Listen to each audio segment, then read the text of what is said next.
Hola, hola. Buenas noches.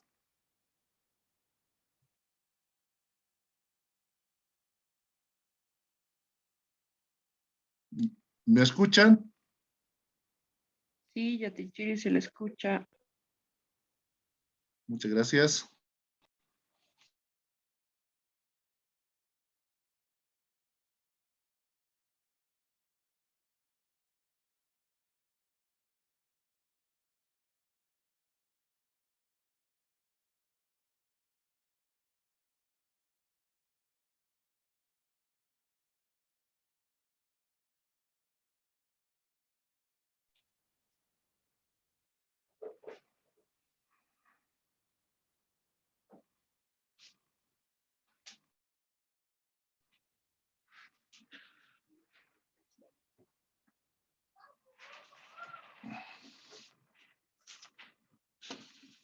Bueno, primeramente, muy buenas noches a todos los cursantes de este diplomado.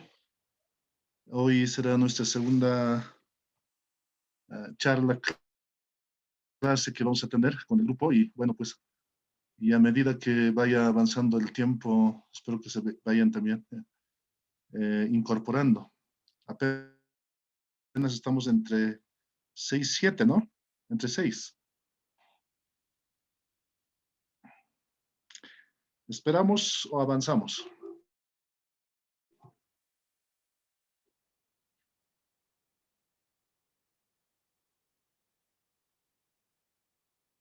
Suitaña ni maucallanti Yatichiri. Ya. Entonces nos daremos unos 5 minutos, ¿está bien? Gisa. Sí, Ya, perfecto, perfecto. Está bien.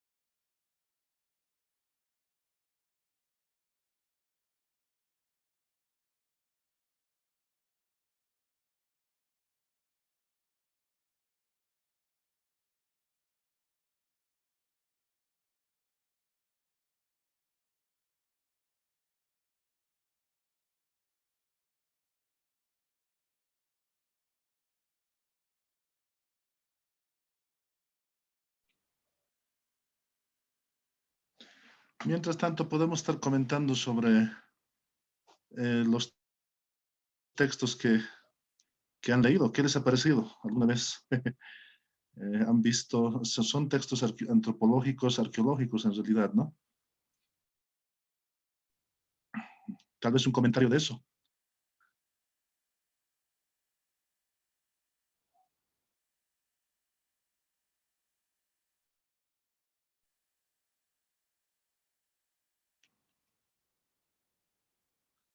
Estamos aplicando la regla del Amuki, ¿no?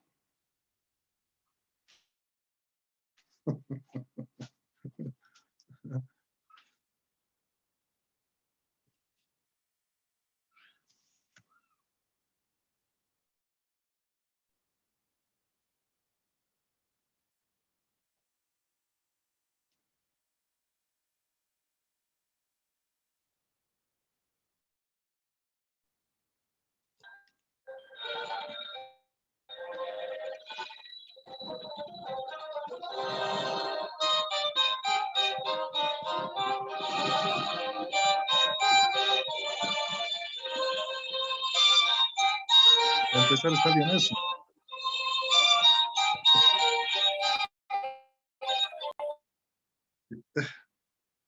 Si estamos empezando así, ¿cómo acabaremos?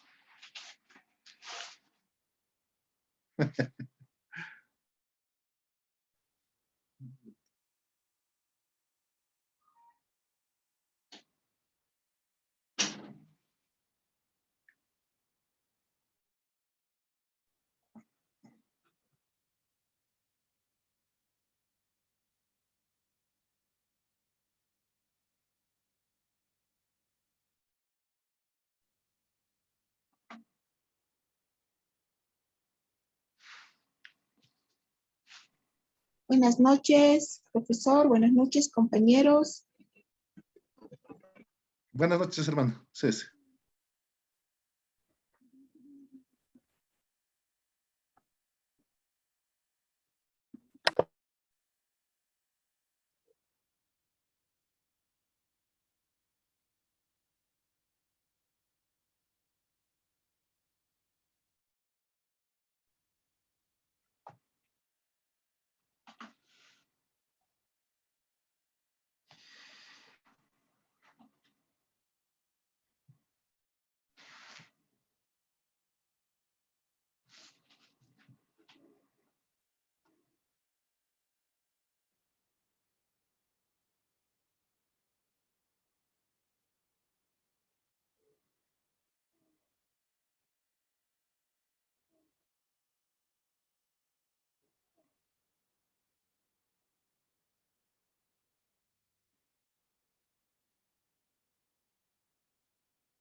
Bueno, pienso que ya, ahora sí, tenemos que empezar. En esta ocasión vamos a tratar de comprender lo que se refiere precisamente a los seres que componen el universo. Habíamos mencionado así de manera muy rápida de que el ser humano no es el único ser que compone este universo, ni mucho menos es el único ser que detenta, digamos, el conocimiento, ¿no? Y habíamos hablado de sensibilidades, habíamos hablado de sensorialidades, ¿no? Que fluyen fuera de las corporalidades humanas. Entonces, el mundo andino precisamente está muy inmerso en eso. Es decir, las sociedades humanas viven de manera muy intensa y de manera también muy delicada frente a estos seres que son los seres visibles, los seres invisibles, los seres naturales, sobrenaturales, los seres humanos o no humanos, ¿no? El objetivo de esta temática principalmente, que vamos a desarrollar ahora, más o menos tiene, digamos, la intención de cómo podemos despojarnos, cómo podemos descentrarnos de un antropomorfismo muy secante hasta ahora, porque todas las matrices de conocimiento, sobre todo occidentales, nos han llevado a estos caminos, ¿no? No interesa que nos hayan dicho que tenemos que ir por un camino unilineal, multilineal, espiral, circular, pero en algún momento siempre caemos en esa trampa de la unilinealidad, ¿no? Entonces, por eso es tan importante entender los paradigmas y las pedagogías locales en sí, ¿no? Cómo los pueblos van desarrollando estos elementos a partir de una lectura atenta de la naturaleza, los componentes, ¿no? Los comportamientos de estos elementos, ¿no? Elementos, por si acaso, entre comillas, pues estamos poniendo, ¿no? Entonces, surge prácticamente a razón de esta relación el ser humano con los animales, las plantas, los seres celestes, surge prácticamente líneas ontológicas, ¿no? Muy particulares que alimentan la filosofía de vida de nuestros pueblos en sí. Entonces, el objetivo es esto. Tengan perdón, tengan por seguro de que para comprender estas lógicas, estas dinámicas, estas conexiones, digamos, o las sintonías que existen de los seres humanos con su medio, con el entorno, ¿no? Lo vamos a comprender siempre y cuando tengamos la capacidad de centrar ese antropomorfismo. En otras palabras, el eurocentrismo del conocimiento o la colonialidad del conocimiento, ¿no? Mientras estamos con esas vendas, en Aymara hay una frase muy bonita que dice, ¿no? Quiere decir de que somos videntes, pero a la vez no vemos nada. Y la educación prácticamente, en su generalidad, nos ha formado así, seres que no vemos nuestra realidad. Y además de eso, como los conocimientos occidentales, entonces nosotros nos hemos prácticamente convertido en... Disculpe, hay un ruido que se acopla, por favor, podían apagar el micrófono, o perdón, o silenciar. Gracias. Decíamos, hemos replicado a lo largo de estos siglos conocimientos que prácticamente nos venían desde afuera. Y con estas técnicas, metodologías, ese cuerpo teórico, se trataba de entender nuestras realidades. Es decir, habían agentes que se encargaban de explicar nuestra propia historia. Y nosotros hemos creído esa historia, que no era la verdadera. Y recién estamos aprendiendo de cómo habían desarrollado, estructurado y construido su historia en nuestras comunidades, a ellos y nuestras marcas, ¿no? Es decir, nuestro pueblo. Entonces, estas temáticas nos van a ayudar a entender esto. Tal vez así de manera muy superficial, la temática que vamos a desarrollar ahora, pareciera de que se confunde muchas veces con leyendas, con cuentos, ¿no? Y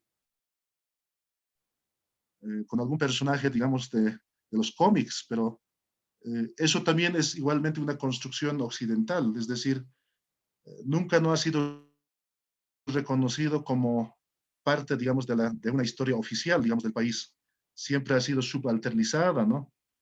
Entonces, si el Estado no ha entendido estas realidades, peor, pues las personas que han investigado no han logrado entender. Entonces, por eso, de manera muy equívoco, digamos, han distorsionado también esto. Entonces, precisamente el objetivo es esto. Habíamos comentado la otra vez de que la historia andina, al menos desde la colonia, está fragmentada. Es decir, es como un cristal, habíamos mencionado, que está fragmentada. Y lo que nos toca a nosotros es justamente comprender cada uno de estos cristales que está en fragmento y tratar de, por lo menos, conectar unas con las otras para crear puentes, digamos, de entendimiento, ¿no? Y así poder comprender en su verdadera dimensión la historia de nuestros pueblos. Entonces, vamos a proyectar las imágenes para que podamos hablar de esta temática.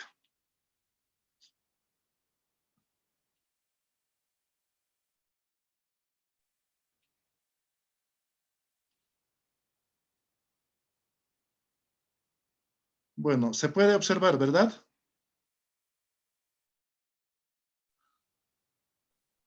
Sí, ya te Sí. Ya, perfecto. El título de esta temática es Seres físicos y espectrales. Lo físico. Prácticamente el ser humano se desenvuelve en una materialidad que llamamos cuerpo. Habíamos hablado también de que este cuerpo no solamente basta con lo que había con el nacimiento, es decir, no es suficiente el haber nacido. Este cuerpo necesita de muchos trabajos que tienen que intervenirse de manera social y cultural. A eso lo hemos denominado la construcción social de las corporalidades. Sin embargo, cuando este cuerpo ya no existe, cuando la persona, el ser humano muere, lo hemos denominado como la desintegración social del cuerpo o de las corporalidades humanas. Y en este caso, en el mundo andino, cuando ya se entierra, cuando hemos mencionado, cuando ya hemos ocultado nuestros seres que, entre comillas, vamos a decir, muertos, surge, ¿no? Un nuevo universo. Y también, al mismo tiempo, surge una nueva forma de relacionarse entre los seres humanos vivos y entre los seres humanos muertos. Entonces, en ese ámbito, estaríamos ya hablando de la espectralidad, es decir, de los seres invisibles.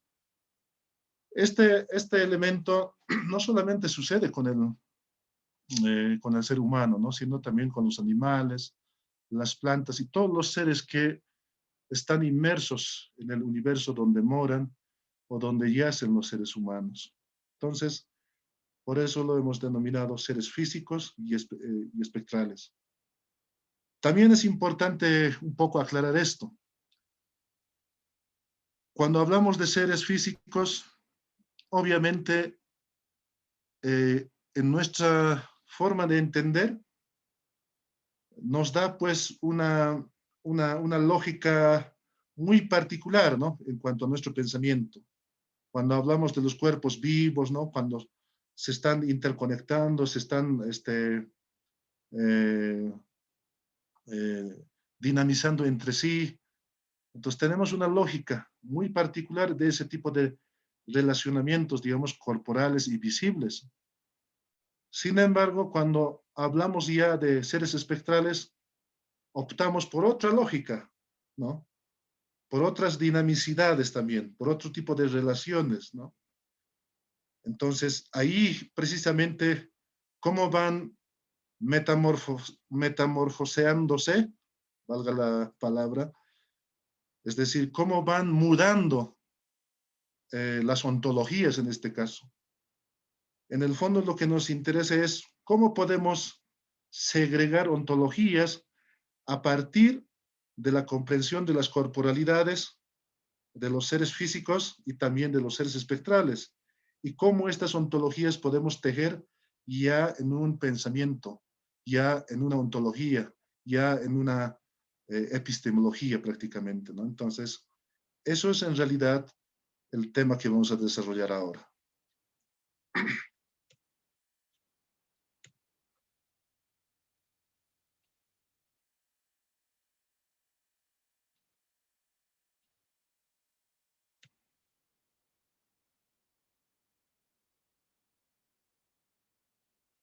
La antropologización del universo, clasificación de las distintas ontologías.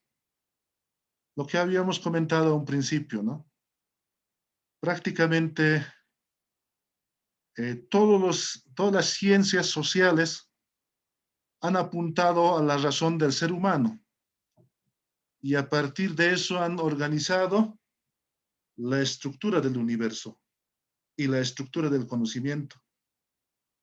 Y eso es lo que permanentemente se va replicando en los trabajos como la tesis, en los artículos o en cualquier escrito que se produce.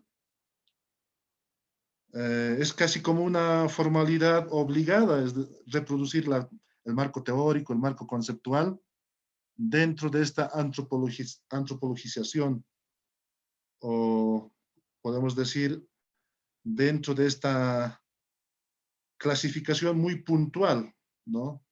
Del sistema positivista de la educación en realidad, ¿no? Entonces, para comprender eso, vamos a un poco disgregar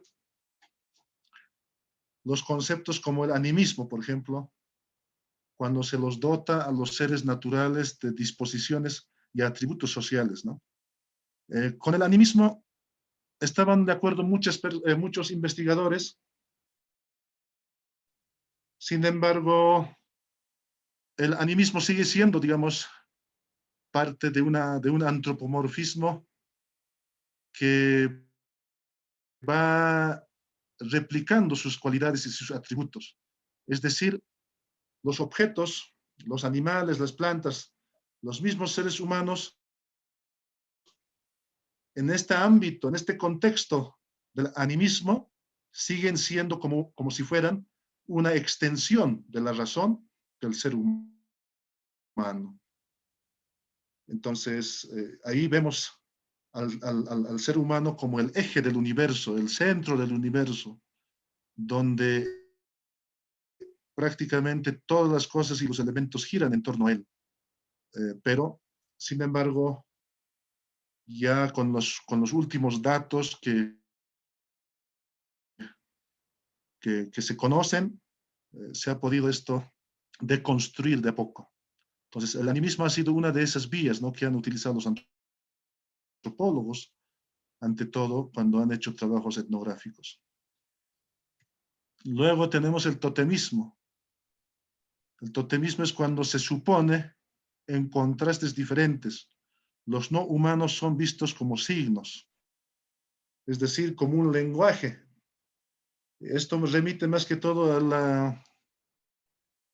al lenguaje no verbal y a un signo, digamos, que tendría ciertos atributos, digamos, para que la interpretación de ciertos fenómenos que se van dando en el universo humano se vayan compensando con la figura de un tótem, ¿no? En este caso puede ser una planta, puede ser un animal, puede ser incluso un ser humano muerto. Entonces, el totemismo va compensando estos vacíos, digamos, que el ser humano vivo no halla, no encuentra en ese ámbito donde están viviendo, es decir, en su contexto, ¿no? Luego tenemos el analogismo. Cuando se entiende por analogismo, estamos hablando de una similaridad de las cosas, ¿no?, de atributos, de cualidades o de características. Entonces, ahí podemos ver de que el analogismo prácticamente es una cuestión muy mecanicista cuando se trata de entender los elementos ontológicos y sobre todo metafísicos del mundo andino, ¿no? Porque no es pues como en el arte, es decir, cuando se dibuja o se pinta, digamos, a un elemento de la naturaleza, a un ser humano, a un animal, a una planta, claro, podemos dotar de los mismos atributos, digamos, de la planta que está en la naturaleza, ¿no? Y representarla de la misma forma en nuestro cuadro. Sin embargo, cuando tratamos de representar ya de manera más metafísico, digamos esto, aplicando a la cultura, un poco desvirtúa, ¿no?, la realidad. Entonces, por eso el analogismo no es tan aconsejable. Y en algunos casos sí, pero no mucho, para poder comprender el comportamiento, digamos, de los seres humanos en sus comunidades, ¿no? Luego tenemos el naturalismo. Nuestro sentido común moderno, basada en una ontología específica que considera la causalidad, ¿no? Prácticamente el naturalismo viene desde Grecia, ¿no? Y son alrededor de 20 siglos, por eso hablamos de siglos, donde prácticamente esta dicotomía se sostiene a lo largo de estos tiempos. Y con el pensamiento de Descartes se profundiza mucho más todavía esto, ¿no? Entonces, siempre ha habido esta dicotomía como si fuera una oposición irreconciliable del naturalismo con lo que es la cultura, o el culturalismo en este caso, ¿no? Han existido varios antropólogos del siglo XIX que han hablado del culturalismo, del particularismo histórico, pero sus trabajos no han tenido éxito porque la onda, digamos, la atmósfera intelectual de la época no comprendía, ¿no? No comprendía, como ahora muchas cosas no se entienden, de la misma forma no comprendía la forma de comprender las realidades de ese momento. Entonces, lo que sí nosotros vamos a mencionar es que lo natural y lo cultural a estas alturas, prácticamente esas fronteras no existen, ¿no? Por eso incluso se habla de un multinaturalismo, ya no se habla del multiculturalismo. Entonces son pasos muy importantes que se van dando en estos últimos tiempos. Hablamos del pachamamismo. Aunque este concepto no se desarrolla, no se manifiesta en las universidades, pero es más un poco una cuestión política, ¿no? Hay mucha gente, prácticamente grupos sociales que a los seres humanos que tienen diferentes creencias, a los seres humanos que parten desde otras lógicas, digamos, de sistemas de creencias o que tienen, digamos, una relación muy estrecha con la naturaleza, lo denominan los pachamamistas, ¿no? Entonces, incluso suena a una opinión, a una concepción despectiva, ¿no? Entonces, el ismo del pachamamismo prácticamente es, digamos, una radicalidad, una posición radical de una tendencia positivista del conocimiento, ¿no? Que no acepta eh, estas manifestaciones culturales que se pregonan y se practican en nuestras comunidades.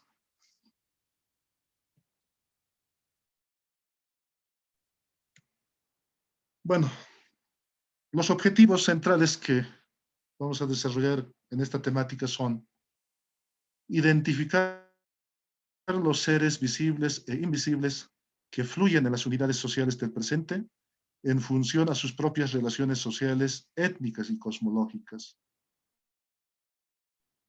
Esta última parte, donde dice en función a sus propias relaciones sociales, étnicas y cosmológicas, yo creo que ese es el meollo de este objetivo.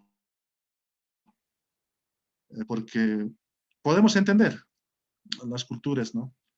Y esto me recuerda a un antropólogo que decía, ¿no? Entre los indios también deben existir, por ejemplo, así como en la universidad, ¿no? Tendencias, decía, ¿no? Tendencias teóricas, filosóficas. Entonces, es común, dice, ¿no? Este antropólogo, que no me acuerdo muy bien el nombre, es común que tengamos indios habermasianos, es común que tengamos indios bergsonianos, es común que tengamos indios levinesianos o heideggerianos, decía, ¿no? Entonces,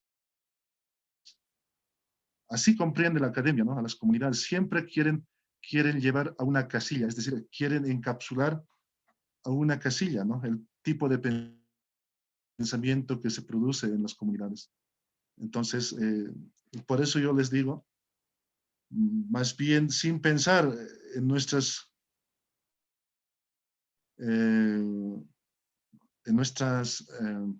construcciones teóricas o nuestra construcción teórica afín a nosotros, es importante, ¿no? Un poco despojarnos de eso y más bien entender a estas comunidades, sea donde sea, ¿no? No siempre aquí en la parte andina, en cualquier lugar que estemos, entender el pensamiento de las comunidades bajo sus propias relaciones sociales, étnicas y cosmológicas. De esa forma realmente vamos a comprender la riqueza, ¿no? La virtud de esos conocimientos, ¿no? que se producen en esos espacios. Luego tenemos otro objetivo.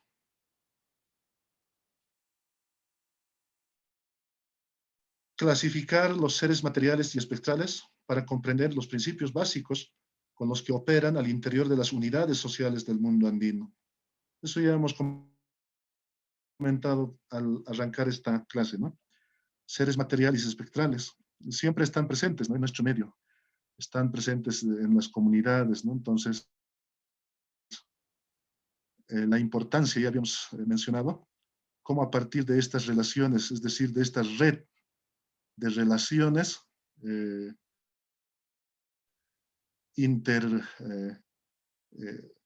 ¿cómo podemos llamar?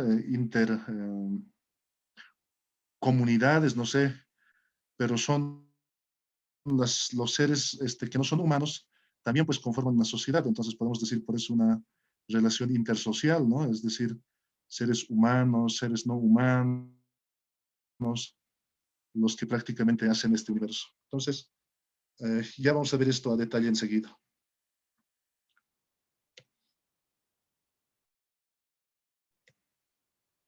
Bueno, Hitinaka Prisa, Acapachana, Hakirinakaja. ¿Quiénes son los seres de este universo?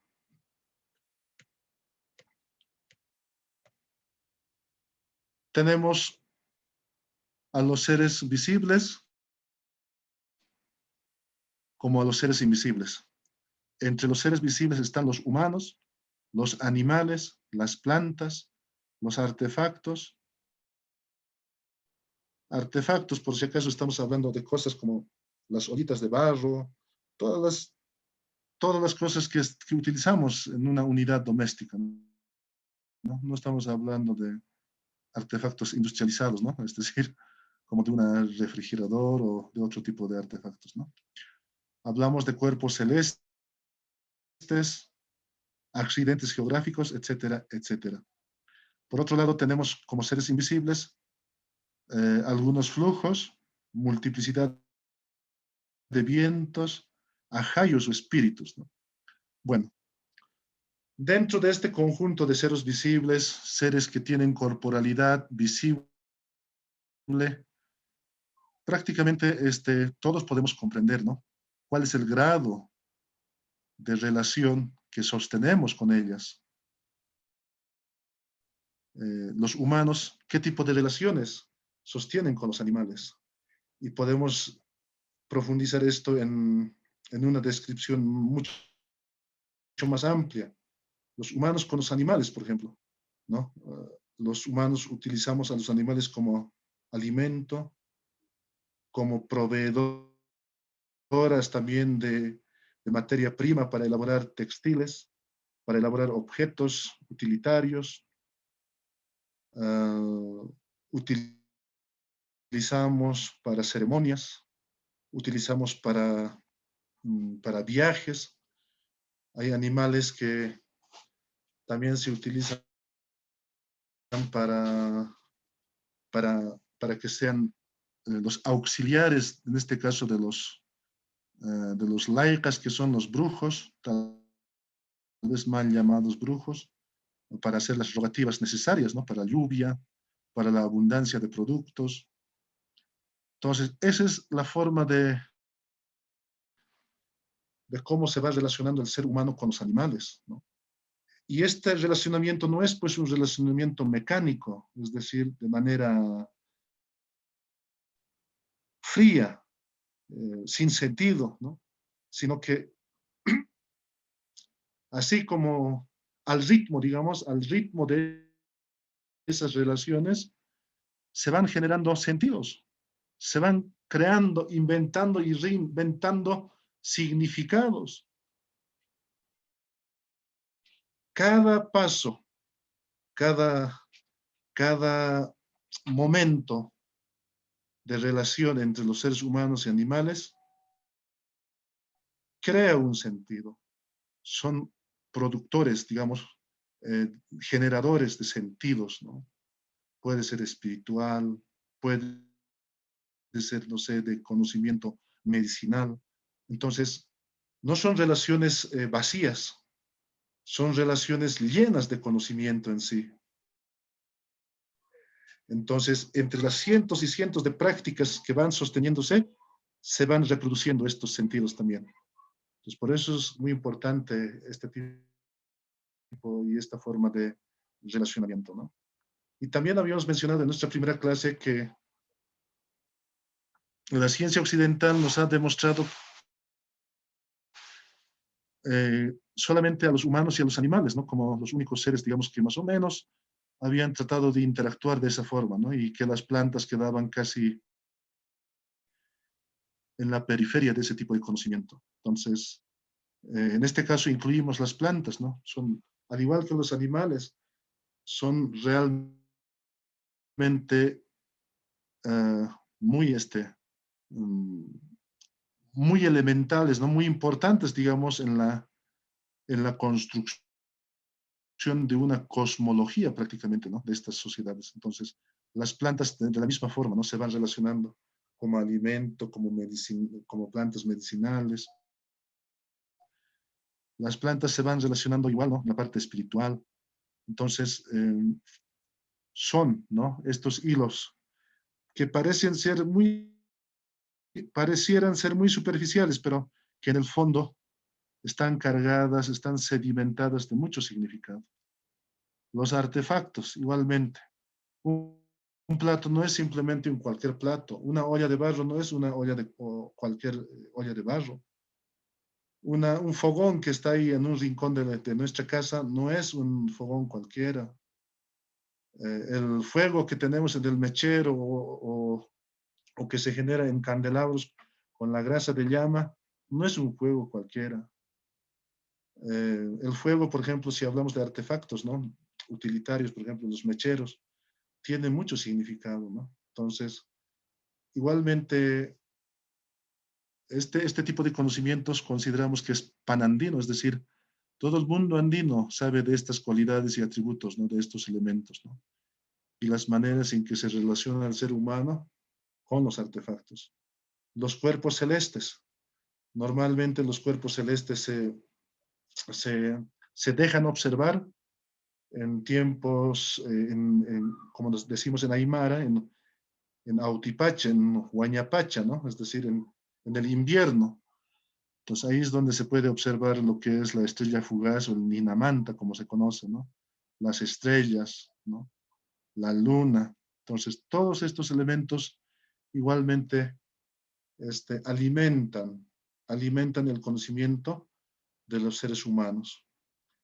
Y tenemos finalmente ahí los accidentes geográficos, ¿no? Es decir, en el universo donde vive el jaque, los seres humanos, existen pues estos accidentes geográficos, ¿no? Hay accidentes geográficos locales y también eh, fuera de su comunidad, ¿no? Y seguramente cuando el grupo de los viajeros que, que viajaba desde el altiplano hasta la costa, eh, tendría que haber atravesado por todos esos accidentes geográficos que están inmersos en la vía por donde tenían que circular, ¿no? Y en este lado tenemos los flujos. ¿A qué nos referimos con los flujos? Por ejemplo, la sangre de los animales es un flujo en realidad, ¿no? Cuando la llama, actualmente también hacen con la sangre bovina, ¿no? De las vacas, de los toros. Entonces, van haciendo las libaciones, las chayas, ¿no? De agradecimiento a las casas, ¿no? Entonces, también en los animales, por ejemplo, el zorrino, ¿no? Cuando excreta, digamos, orín, entonces el orín tiene un profundo significado en las comunidades aymaras.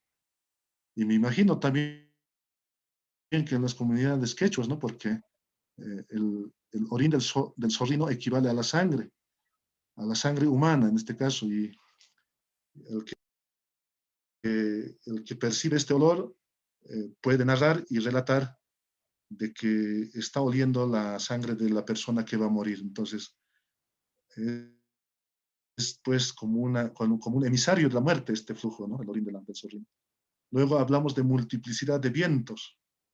claro, desde una lógica occidental del conocimiento, el viento es único, ¿no? No hay otro viento.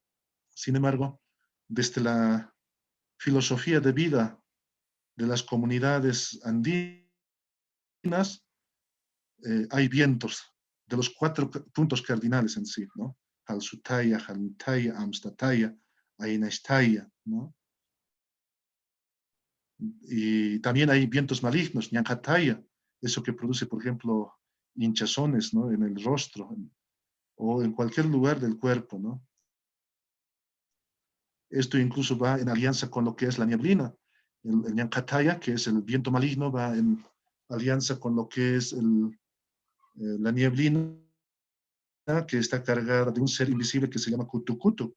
Los hermanos y las cuyacas que hablan Aymara deben recordar ahora qué es el Cutucutu, ¿no? Es un ser invisible que se introduce en la corporalidad de los humanos y causa hinchazones y produce materia.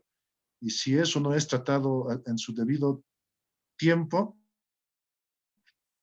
por un curandero, en este caso por un Ojiri, entonces la persona prácticamente puede padecer, ¿no? Entonces, esos son los vientos. Incluso los vientos, por ejemplo, que presagian granizada, los vientos que presagian la helada, los vientos que presagian, ¿cómo podemos decir? Enfermedades. En realidad, en el mundo andino se registra una multiplicidad de vientos. Por eso, tranquilamente podemos hacer tesis de este fenómeno, ¿no? Y por último tenemos el ajayo. El ajayo es el espíritu, ¿no? No solamente de los seres humanos, sino también el espíritu de los animales y de las plantas, incluso de los objetos. Todas las cosas tienen espíritus, el ajayo, ¿no? Es por eso cuando se menciona sobre sobre el grano, por ejemplo, de quinoa o de maíz, ¿no? Hay una frase que decían los abuelos: no tienes que botar el maíz o la quinoa, o puede ser cualquier cereal, ¿no? Entonces, sabe llorar y se va a perder tu oveja, decía, ¿no? Entonces, pucha, pero ¿cómo se va a perder? O sea, si partimos de una lógica occidental del conocimiento, eso parece un chiste, pues, ¿no? Parece un chiste realmente, ¿no? Pero en la lógica de ese pensamiento local tiene mucha incidencia, ¿no? Y se cumple así como se, como se narra, de esa misma forma se cumple, ¿no? Entonces, por eso todas las cosas siempre están acompañadas de un ajayo, ¿no? De un espíritu también.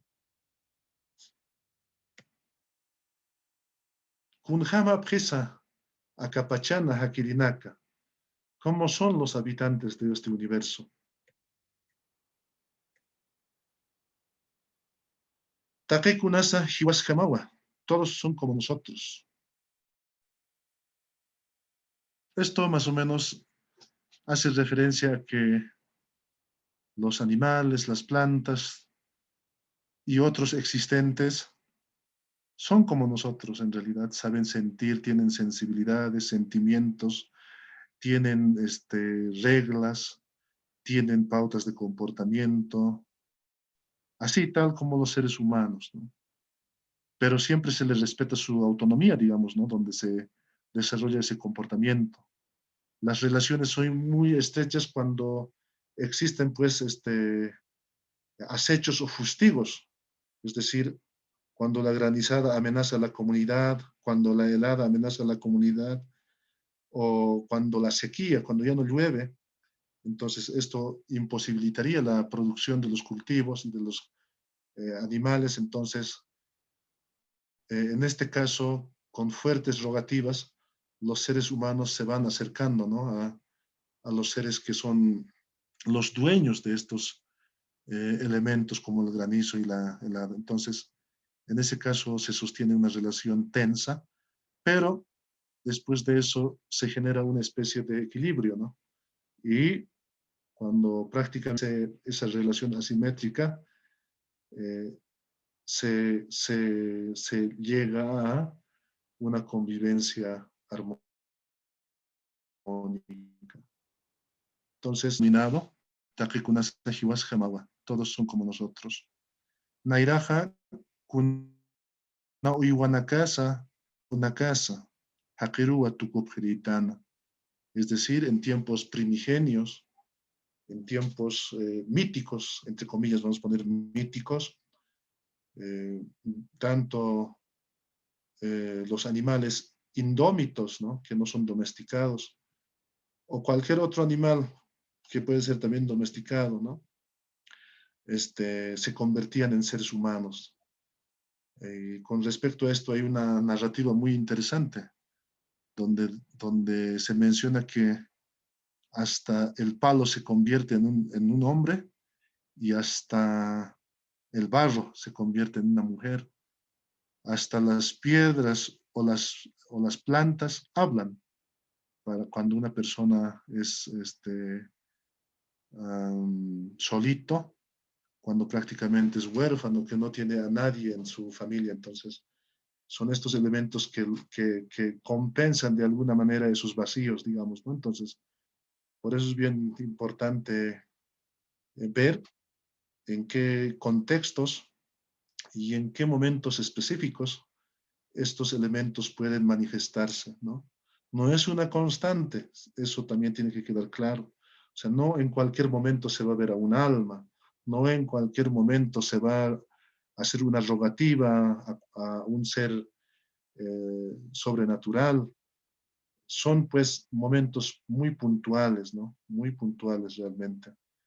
Entonces, eso es lo que también da su particularidad y eso tal vez ha hecho de que muchos estudiosos no hayan entendido en su cabalidad, ¿no? Luego tenemos en este lado, ma huachataquija kuna kalasa lawasa arsuriwa. Aquí más o menos traduciendo al castellano podemos decir, para un huérfano, hasta una piedra, hasta un palo sabe hablar, más o menos, en ese sentido sería la traducción. Obviamente no se aproximan, digamos, a lo que quiere significar, ¿no? A lo que quiere denotar. Entonces, ya hemos comentado esto, ¿no? Como, y no se dice, pues, ¿no? Para el que tiene su papá, su mamá, sus hermanos, también sabe hablar, ¿no? O sea, son otros elementos también con los que se relacionan, ¿no?, estas personas.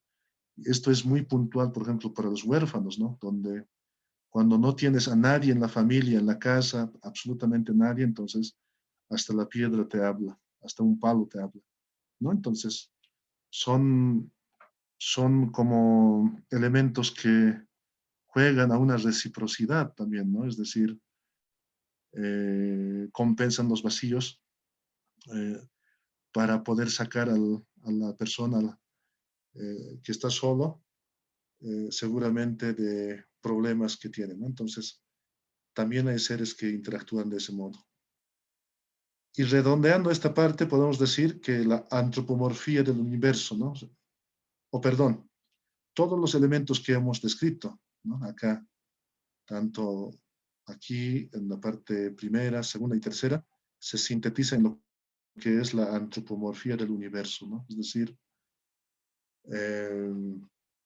hay una mirada, digamos, que no es una extensión del antropocentrismo, ¿no?, sino que ver estos elementos como si fueran también humanos, ¿no?, en sí, ¿no? Entonces, dando las mismas cualidades del ser humano en sí, ¿no? Entonces, eso es, digamos, tal vez el carácter que se puede rescatar de esta parte de la temática.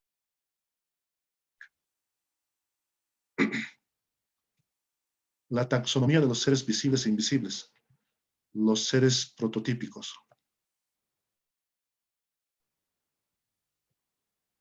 Antawayas, seres predadores más temidos. El ninamanta o aerolito, tiempo de invierno. El lijulijo, el quejoquejo, el destello y el trueno, tiempo de lluvia. A ver, los seres prototípicos, estamos mencionando ahí en el subtítulo, ¿no? Cuando definimos un ser prototípico, necesariamente tenemos que remitirnos a ciertas cualidades que tienen estos seres. Entonces, una de las cualidades, por ejemplo, de los seres prototípicos es que son predadores, ¿no? Son predadores, pero así como clasificamos una cadena trófica, ustedes se deben recordar, en ciencias naturales hemos clasificado eso, ¿no? Desde los vegetales, animales, hasta el ser más predador, hasta arriba, ¿no? La pirámide trófica en este caso, ¿no? De la misma manera, en este caso, yo les digo así, poniendo ese ejemplo para que se entienda, se puede clasificar también a los seres. Entonces, los que están arriba son los seres prototípicos, ¿no? Que van a ser invariables en el tiempo y en el espacio. Y además son seres prototípicos porque no hay ningún otro ser predador como ellos, efectivos y feroces, digamos, ¿no? Y a los cuales los seres humanos de la comunidad temen bastante. Y por eso las relaciones, digamos, de acecho y fustigo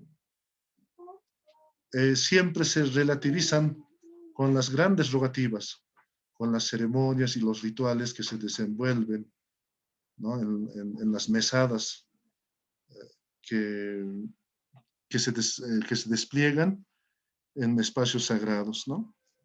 Entonces, uno de ellos es, por ejemplo, el Antawaya, o los Antawayas, seres predadores más temidos. De manera genérica se conoce a Antawaya, por ejemplo, al airolito, el Ninamanta, ¿no? También se conoce al Yijulijo, al Quejoquejo, que es el rayo, como Antawaya. Además de esto, el rayo se conoce como un ser no vidente, es decir, ciego, y por eso cae a cualquier lugar, es decir, no selecciona, pues, ¿no? Sino cae donde tiene que caer. Entonces, por eso lo llaman ser no vidente. Entonces, esos son los predadores más temidos que existen en el mundo andino. El Antawaya, por ejemplo, el airolito, el Ninamanta o el airolito, se manifiesta de manera frecuente y constante en el invierno, en tiempo seco, mientras que el Yijulijo, el Quejoquejo, el destello, se manifiesta en tiempo de la lluvia. Entonces son ambos ciclos, ¿no? Donde tienen sus seres temidos. Y por eso las relaciones sociales que se sostienen entre los humanos con estos seres predadores es realmente de miedo y también unas relaciones muy delicadas realmente, ¿no?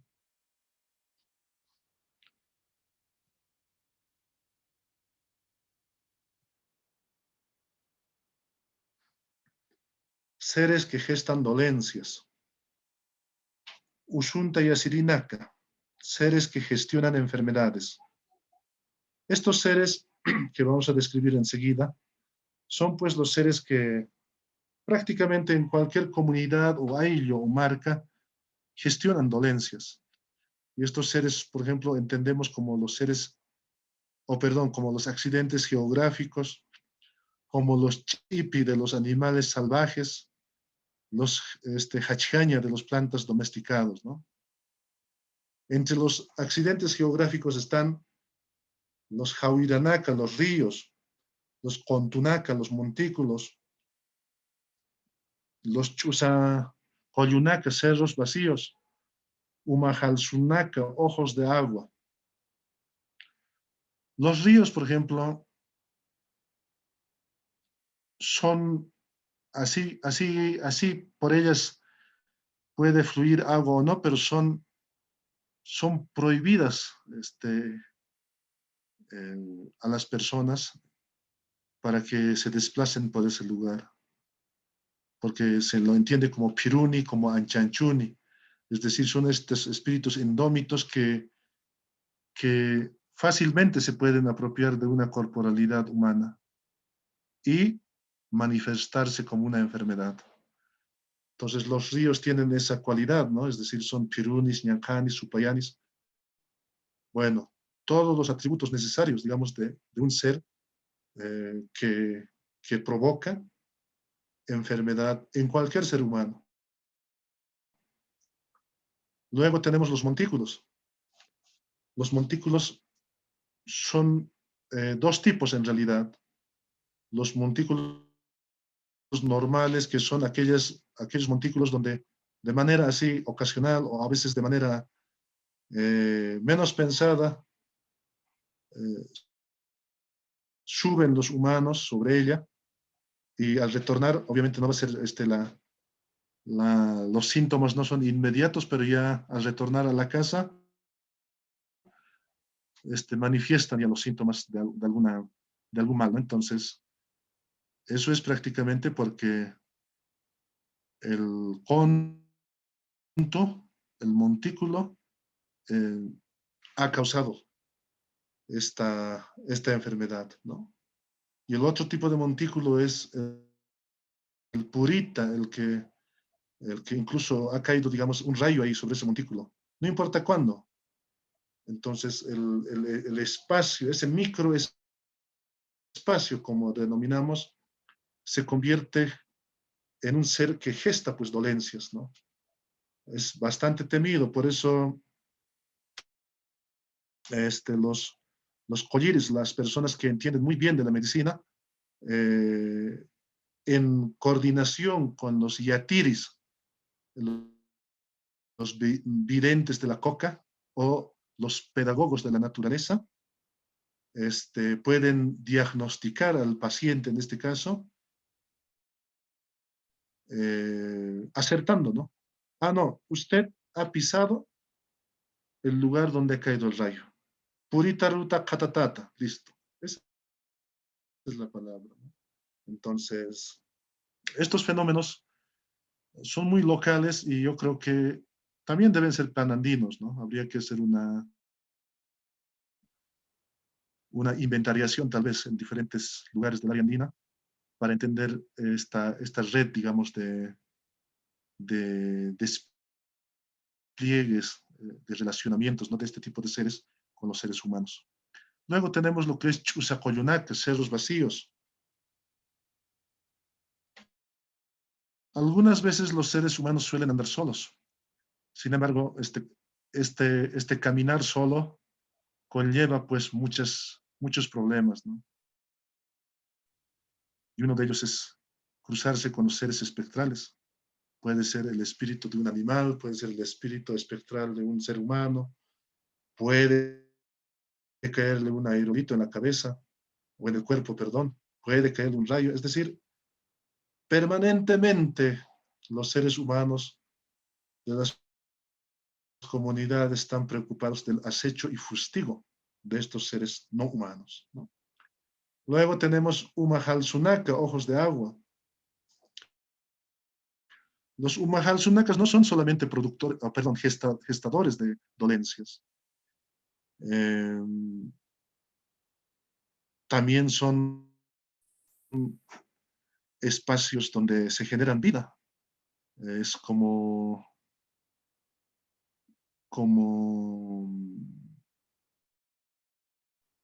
lugares donde nace vida, ¿no? Ahí el nacimiento de las ranas, de las serpientes, que son otros seres temidos en la comunidad, ¿no? Entonces, toda esta conjugación, ¿no? Todas estas relaciones, digamos, intensifican, ¿no? Densamente lo que es el poder de estos seres que gestan dolencias. Entonces, el Umahalso como ojo de agua es otro de los seres que forma parte de los seres que causan enfermedad. Los chipi de los animales salvajes, ¿no? En realidad, cuando hablamos de chipi, es cuando se menciona, ¿no? En ocasiones, cuando los comunarios están haciendo cierta cosecha, ¿no? De algunos productos, o están recogiendo paja para poder cubrir los productos, ¿no? En este caso los tubérculos, pero de manera menos pensada, de manera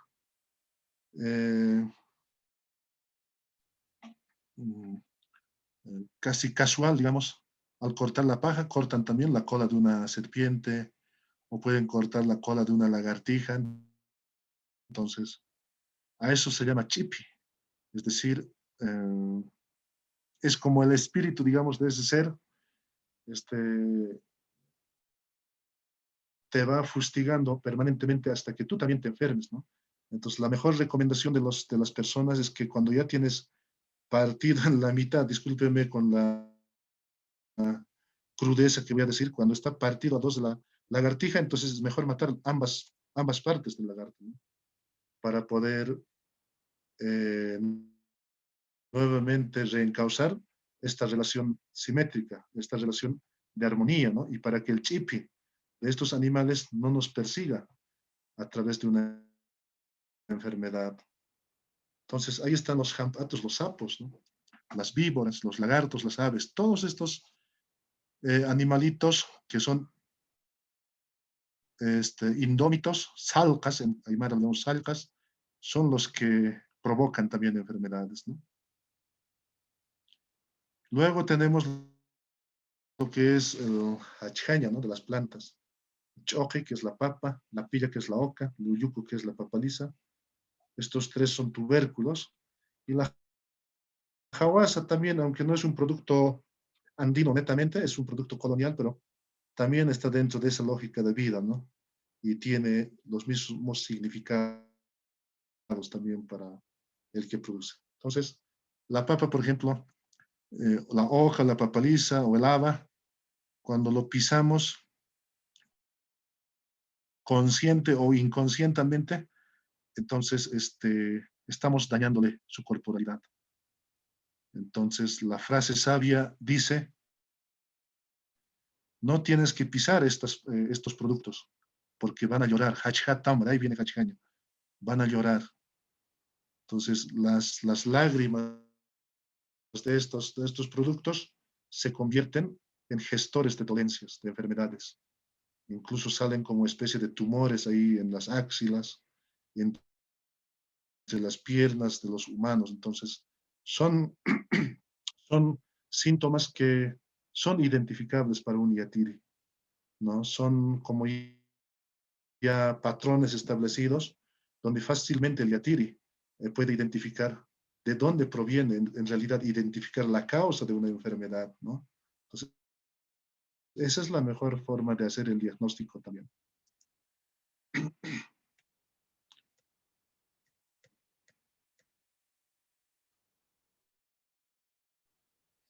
Seres predadores normales. Mancantasirinaka, seres predadores. Cocanaka, los árboles. Muchos de ustedes deben conocer plantas predadoras, o si no conocen, han debido escuchar el comentario de alguien, ¿no? Normalmente en la región sur del lago Titicaca, el cuyi, el retama, son algunas de las plantas, la quisuara, son algunas de las plantas que son conocidas como predadores. Y las personas mayores siempre recomiendan, ¿no? De que los jóvenes, los recién matrimoniados, los que recién están empezando a hacer su familia, no tienen que plantar, ¿no? Estos árboles ahí cerca de su casa. Si lo quieren plantar estos árboles, tienen que llevar mucho más allá, ¿no? Entonces, esto tiene un gran significado porque en las unidades domésticas, entre las familias que conviven en esa unidad doméstica, siempre hay alguien que crece muy bien, ¿no? Está perfectamente alimentado y bueno, pues cumple con todos los atributos, digamos, de una persona sana, ¿no? Y normalmente se dice de que estas personas son los que van a alimentar a las plantas, ¿no? Es decir, en un sentido, a ver, para que ustedes entiendan, ¿no? Pero la idea no es tanto así, en un sentido metafórico, digamos, ¿no? Aunque no es así. Se dice de que cuando esta persona que estaba bien alimentado, sanito, ¿no? Y poco a poco se va enflaqueciendo, ya incluso se vuelve raquítico, entonces eso es provocado por la planta, decía, ¿no? Porque poco a poco le va consumiendo la sangre y el aliento de esta persona está dando vida a estas plantas que están ahí. Y la planta más bien goza de buena salud, buen follaje, buenas flores, buen fruto. Entonces, ¿cómo va predando? De una manera lenta y que nadie no se da de cuenta de eso, ¿no?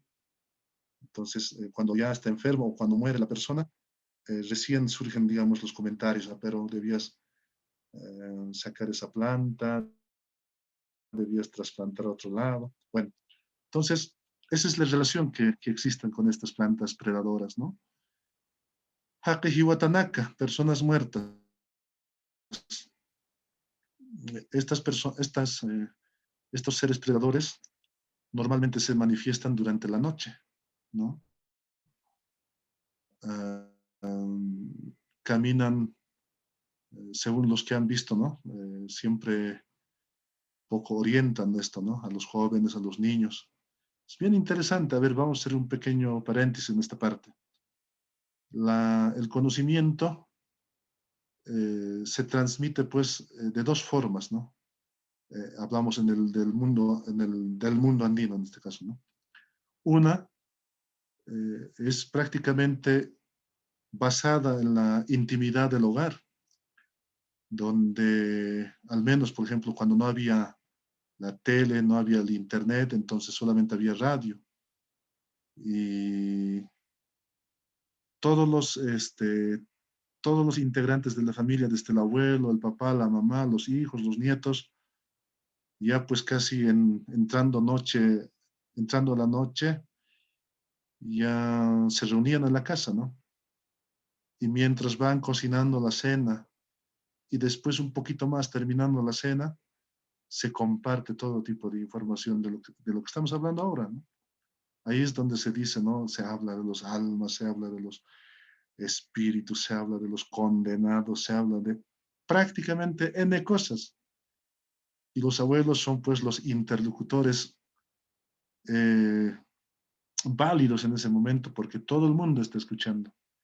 Y ese rato a nadie le da ganas de salir afuera porque ya tiene miedo, ¿no? En el campo, en las áreas rurales, estoy hablando de los 80, de los 90, no había ni luz, entonces todo el mundo asustado, ¿no? Y todas las noches así la gente tenía que irse así a descansar, pero aprendiendo muchas cosas.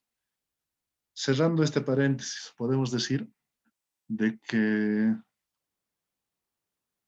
los jaquejihuatas entonces tienen ciertas horas, ¿no? Para desplazarse de un lado a otro. Y su desplazamiento siempre es por el centro de los caminos, de las rutas, ¿no? De las vías. Y si en algún momento, de manera casual, colisiona, digamos, entre el ser humano normal, vivo, y un, un, el cuerpo espectral de la persona muerta, entonces inmediatamente colapsa la persona viva, ¿no? Es decir, muere, ¿no? Simplemente por el susto. Entonces, estas personas muertas, por ejemplo, tienen su corporalidad de color blanco, su rostro siempre está orientado hacia el cielo, no se dejan ver. Entonces, son cualidades corporales incluso que se describen pues, de estos seres espectrales humanos. De la misma manera, de los Uyuajiwatanaka, los animales muertos. Por ejemplo, cuando una señora está embarazada, no puede pues alegremente salir y ir a observar animales muertos por aquí y por allá. Hay una regla en la comunidad, dentro de las familias, donde prohíbe prácticamente el contacto con estos animales muertos.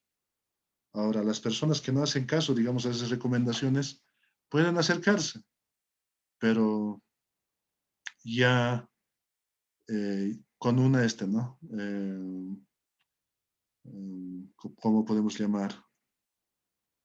Sacrificando prácticamente al bebé, a la criatura, ¿no? Porque en las narrativas se manifiesta de que estos animales muertos se alimentan, así como las plantas, ¿no? Se alimentaban del aliento y de la sangre de los humanos adultos. De la misma manera, estos animales muertos se alimentan de los elementos, ¿no? Como la sangre y el aliento del feto en este caso, ¿no? Entonces, lo que van a hacer es un niño raquítico, ¿no? Enfermo y con alta probabilidad de morir, ¿no? Luego tenemos lo que son hokonaka, ojos de agua. Lo mismo, ¿no? Como hemos dicho, los hokos, aparte de dar vida, aparte de provocar enfermedades, también son predadores, ¿no? Y en los relatos, en las narrativas orales, se puede identificar claramente de que los ojos de agua son encantadores en sí. Puede ser a un grupo de personas, a dos, a tres, no interesa. Puede ser uno, pero son encantadores, ¿no? Entonces, normalmente relatos que cuando las personas cruzan por ese lugar o caminan por ese lugar, son predados, ¿no? Es decir, son comidos por estos seres, ¿no? Y desaparecen así de la nada de la comunidad. Luego tenemos a los mankanaka, los alimentos. Y uno se pregunta cómo el alimento puede alimentarse del que se alimenta, ¿no? Medio tautológico parece eso, ¿no? Pero hay un fenómeno muy interesante, por ejemplo, de la oca, ¿no? La oca predadora. Los abuelos señalaban de que a partir de mediodía no se tiene que comer la oca, que es un tubérculo, ¿no? Y si se lo hace, entonces se lo está comiendo a su mamá o a su papá. Entonces, es impresionante esta filosofía, ¿no? De alimentos predadores. En esta misma lógica, ¿no? La papa igualmente, ¿no? Es como un ser, digamos, que indica, digamos, es un indicador de la enfermedad o de la muerte prácticamente. Entonces, son estos elementos, ¿no? Que son obviamente unos cuantos, ¿no? Lo que estamos mostrando. Sin embargo, en las comunidades hay una densidad de datos que habría que recoger.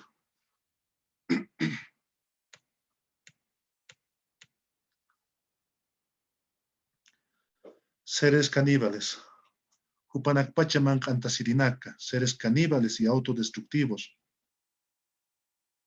A ver, uno de ellos es Ukatapanki uka kaunanakaja, Haniwa, Uinjatañakiti. Los huevos de ese nido no se deben mirar. Como los seres humanos conviven con muchos tipos o especies, en este caso de aves, es normal, ¿no? En el campo observar el nido de distintas aves. Pero una de ellas es este del pichitanca, ¿no?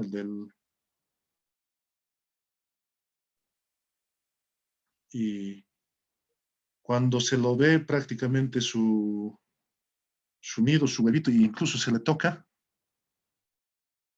ya no vuelve pues más a su nido. Y lo que provoca es una autodestrucción. La madre ave lo destroza los huevos y ya no lo cuida. Entonces, por eso le llamamos seres autodestructivos, ¿no? Caníbales. De las plantas igual, ¿no? Uka uyuko dice, ¿no? Choquenaca, haniwa, lupimpi, uijeñaquite, las papas tiernas que están lactando todavía no hay que mostrar al sol. ¿Por qué he puesto esta palabra lactando? Perdón. En Aymar se dice ñuñusquiwa y se lo traduce como más o menos una aproximación lactando, ¿no? Entonces, por eso hemos puesto esto. O sea, claro, desde otra lógica podemos decir cómo la papa va a lactar, ¿no? Pero tampoco no tiene un pezón la papa, ¿no? Pero lactando, ñuñusquiwa, entonces es impresionante, ¿no? Estas categorías también que enfatizan ciertos elementos humanos, animales, en los estes, ¿no? En las plantas. Entonces, las papas que están lactando, que son las papas tiernas, que todavía no se han desprendido de la planta, están en el surco, no se tienen que mostrar al sol, porque estas papas que son tiernitas, eh, si tienen contacto, digamos, con el rayo del sol, entonces inmediatamente invocan la granizada y por la tarde o en la noche cae la granizada. Entonces, ¿qué significa eso? De que hay un sistema de alianzas, ¿no? En este caso de la papa, con lo que es el dueño de este, de este ser que es el granizo, y así permite su autodestrucción, porque la caída de la granizada significa que las plantas de la papa se, des, se destruyan, ¿no? Prácticamente. Entonces, hay seguramente un conjunto de canibalismos, de la autodestrucción que se practican en las comunidades, pero de manera muy ilustrativa hemos podido presentar estas dos en esta oportunidad.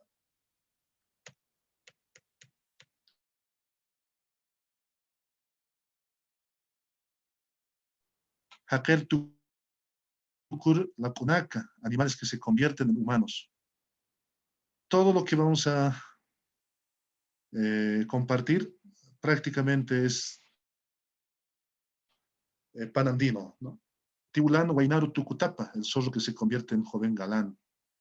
Ustedes se deben acordar de las radionovelas, los libros o revistas de cuentos, siempre hacen alusión a estos seres, ¿no? Malcucunturin Guainar Tucutapa, el cóndor que se convierte en joven de chalina blanco, ¿no? Es impresionante esta parte del cóndor, porque el cóndor conquista a una joven pastora, se empeñan a jugar, acostumbrados ya al juego, al encuentro.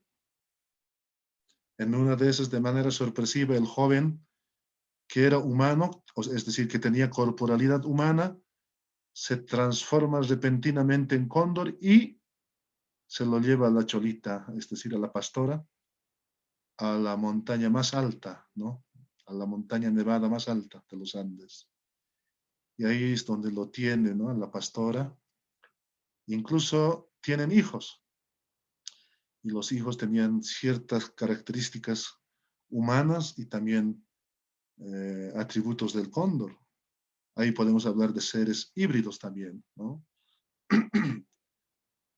Y incluso el que rescata, ¿no? O el que informa a los, perdón, el ave que informa, digamos, al papá de la cholita es el luli.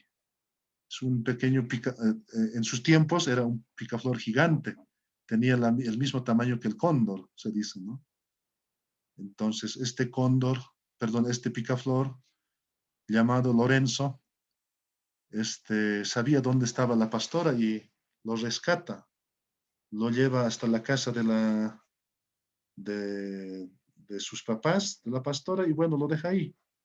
Y el cóndor, anoticiado de eso, identifica de que el Lorenzo había vuelto a la cholita, a la pastora, y hay una pelea, ¿no?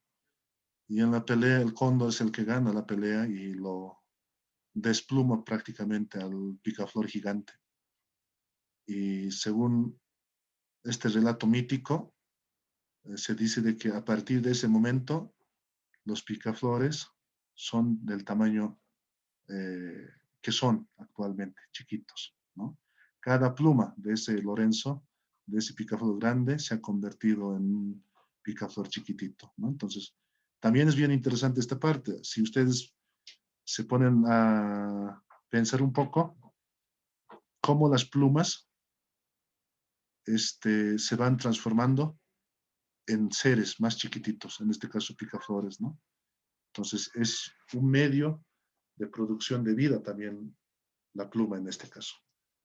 Luego tenemos las Kairahampatun Tawakoru Tukutapa, el sapo que se convierte en mujer joven. También hay tórtolas, ¿no? Que se convierten en joven, entonces, en mujer joven, ¿no? Entonces, es una lógica, ¿no? De transformaciones que permanentemente han sido administradas y manejadas en la lógica andina, y junto a ellas también el cambio de las ontologías, como habíamos mencionado a un principio. Una cosa es pensar en el joven, una cosa es pensar en el zorro como tal, otra cosa es pensar en el cóndor como tal, o otra cosa es pensar en el sapo como tal, pero cuando se transforma en humano, también te da otro sentido, ¿no? Otra forma, otra manera de pensar, ¿no? Entonces, por eso, estas mutaciones permanentes también de las ontologías.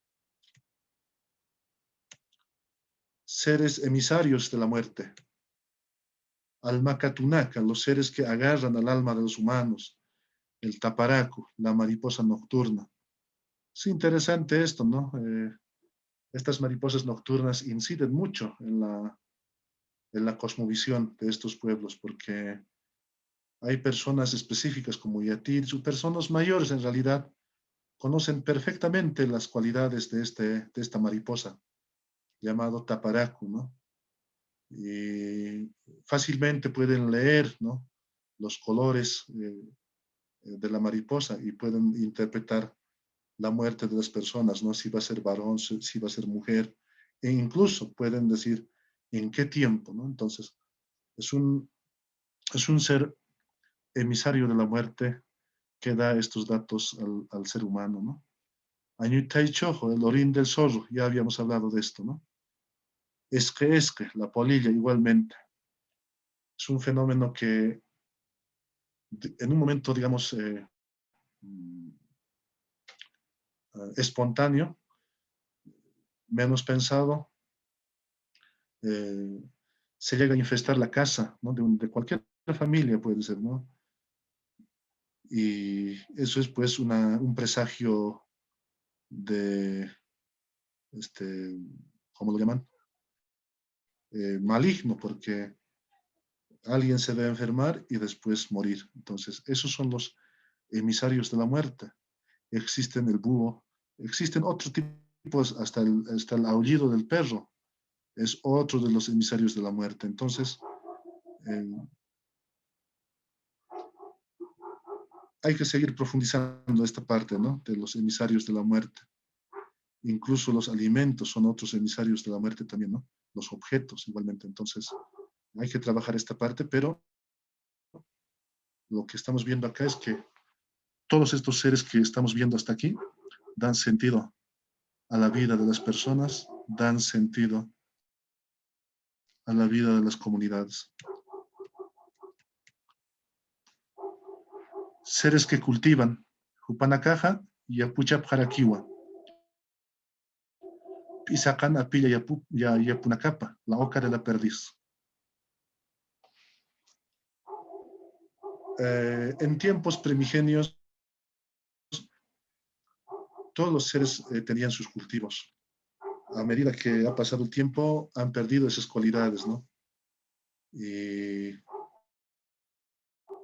una de ellas, por ejemplo, la pisaca, ¿no? Que cultiva oca. Y en la comunidad siempre se menciona, ¿no? Pisaca, apilla, mancantañamaj, es una planta medicinal en la actualidad, ¿no? Entonces, esta planta hace de que las perdices, digamos, habrían cuidado en su momento sus cultivos y gracias a ella el ser humano puede también disfrutar y aliviar ciertas enfermedades, ¿no? Luego tenemos Hamachinacan y Apunacapa, el cultivo de los pájaros, de la misma manera, ¿no? Chulpana Cana y Apunacapa, el cultivo de las chulpas, es decir, las personas que ya no viven, pero están enterrados, o están en las chulpas, las torres funerales que todavía existen en algunas regiones del mundo andino. Entonces son los seres que se dedican a cultivar. Y normalmente cultivan la papa, cultivan la oca, pero que no es pues como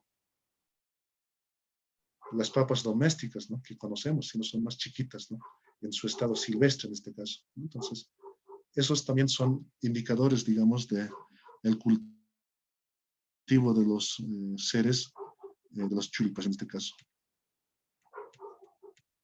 Seres que comen con su boca y con la boca de otros.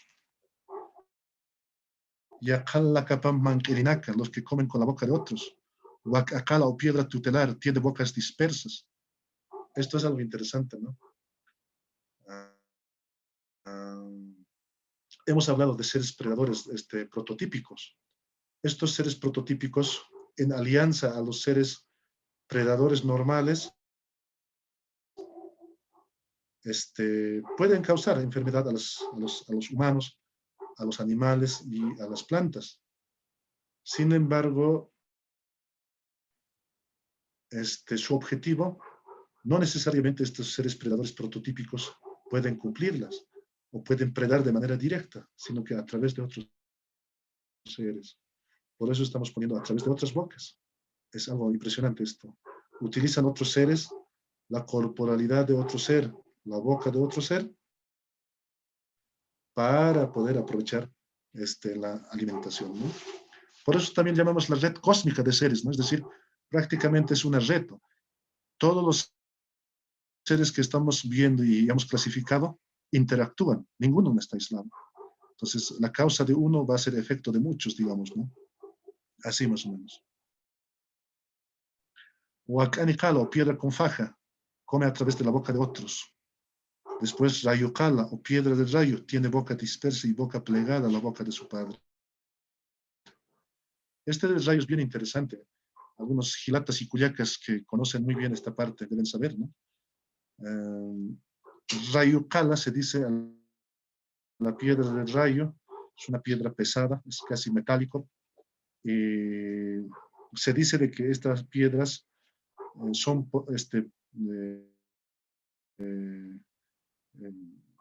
existen por la caída del rayo, ¿no? Entonces los rayos habían dejado, digamos, estas piedras especiales en sí. Y los únicos que pueden manipular y los únicos que pueden sacar, digamos, las cualidades, digamos, de esta piedra son los yatiris. Y cuando a veces lo levanta, lo alza alguna persona normal, también se puede causar una enfermedad, ¿no? Entonces, cuando lo levanta esta piedra y no se trata a tiempo, es decir, no se cura a tiempo, entonces esta piedra del rayo, en alianza con el rayo, en este caso con su papá, con su padre, puede hacer de que la persona muera, ¿no? Entonces, es algo muy interesante esta parte del rayo Kala, ¿no? O piedra del rayo.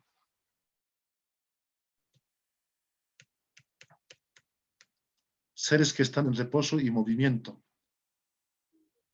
Sarnakarinaka, Maachakankirinaca. Los que caminan y los que no caminan. Tayanaka, los vientos. Habíamos mencionado de una multiplicidad de vientos, ¿no? Ellos son los que permanentemente se desplazan de uno a otro, ¿no?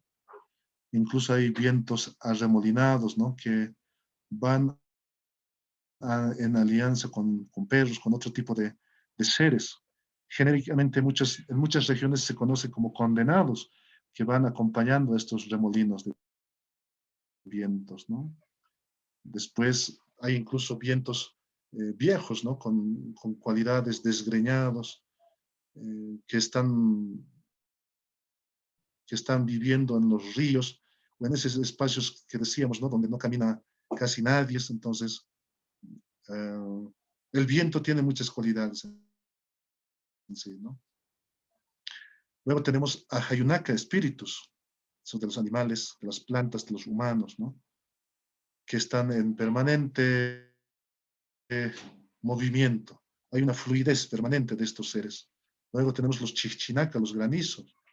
Los granizos prácticamente son seres visibles, pero que en medio de la granizada van corporalidades humanas, ¿no? Como por ejemplo de un viejo jorobado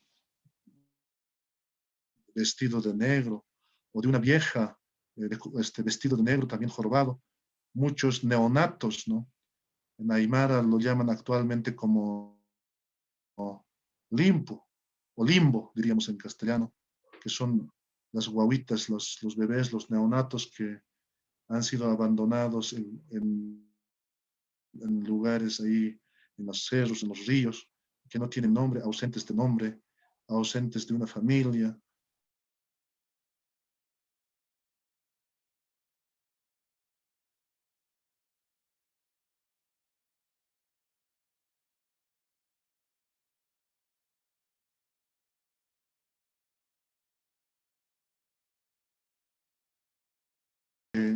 Ir en alianza con estos neonatos y con estos viejitos, también puede dirigirse a cualquier lado. Es decir, son seres que no ven, que no tienen una dirección única.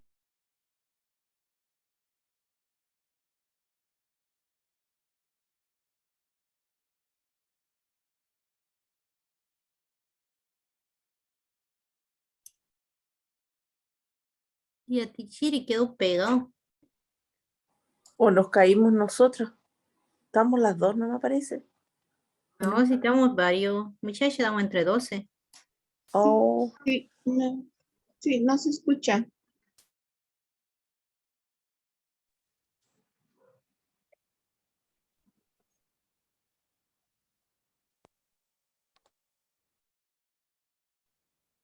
Buenas noches. ¿Me escuchan? Perdón.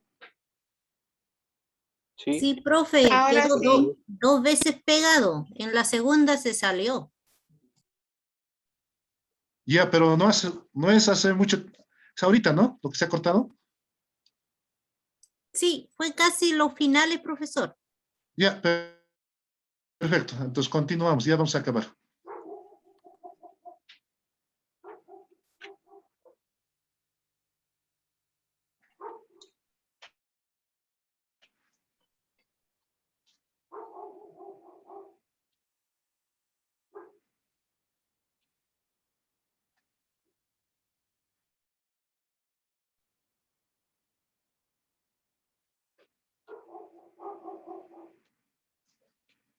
Bueno, estábamos en los Contunaca, ¿no? Los montículos que son seres que están en reposo, y los Hokonaka, ojos de agua, que también son seres que están en reposo, ¿no? Entonces, el estar en reposo o estar en movimiento también tiene sus propios sentidos, sus propios significados. Y como estamos siempre apuntando a una ontología particular, también tienen esas ontologías muy específicas, ¿no? Que nos van a permitir entender qué significa cuando está en reposo y qué significa cuando está en movimiento. Seres que dialogan con todos los seres del universo. Akuirinaka, aplacadores del desequilibrio o del desorden. Estos seres prácticamente son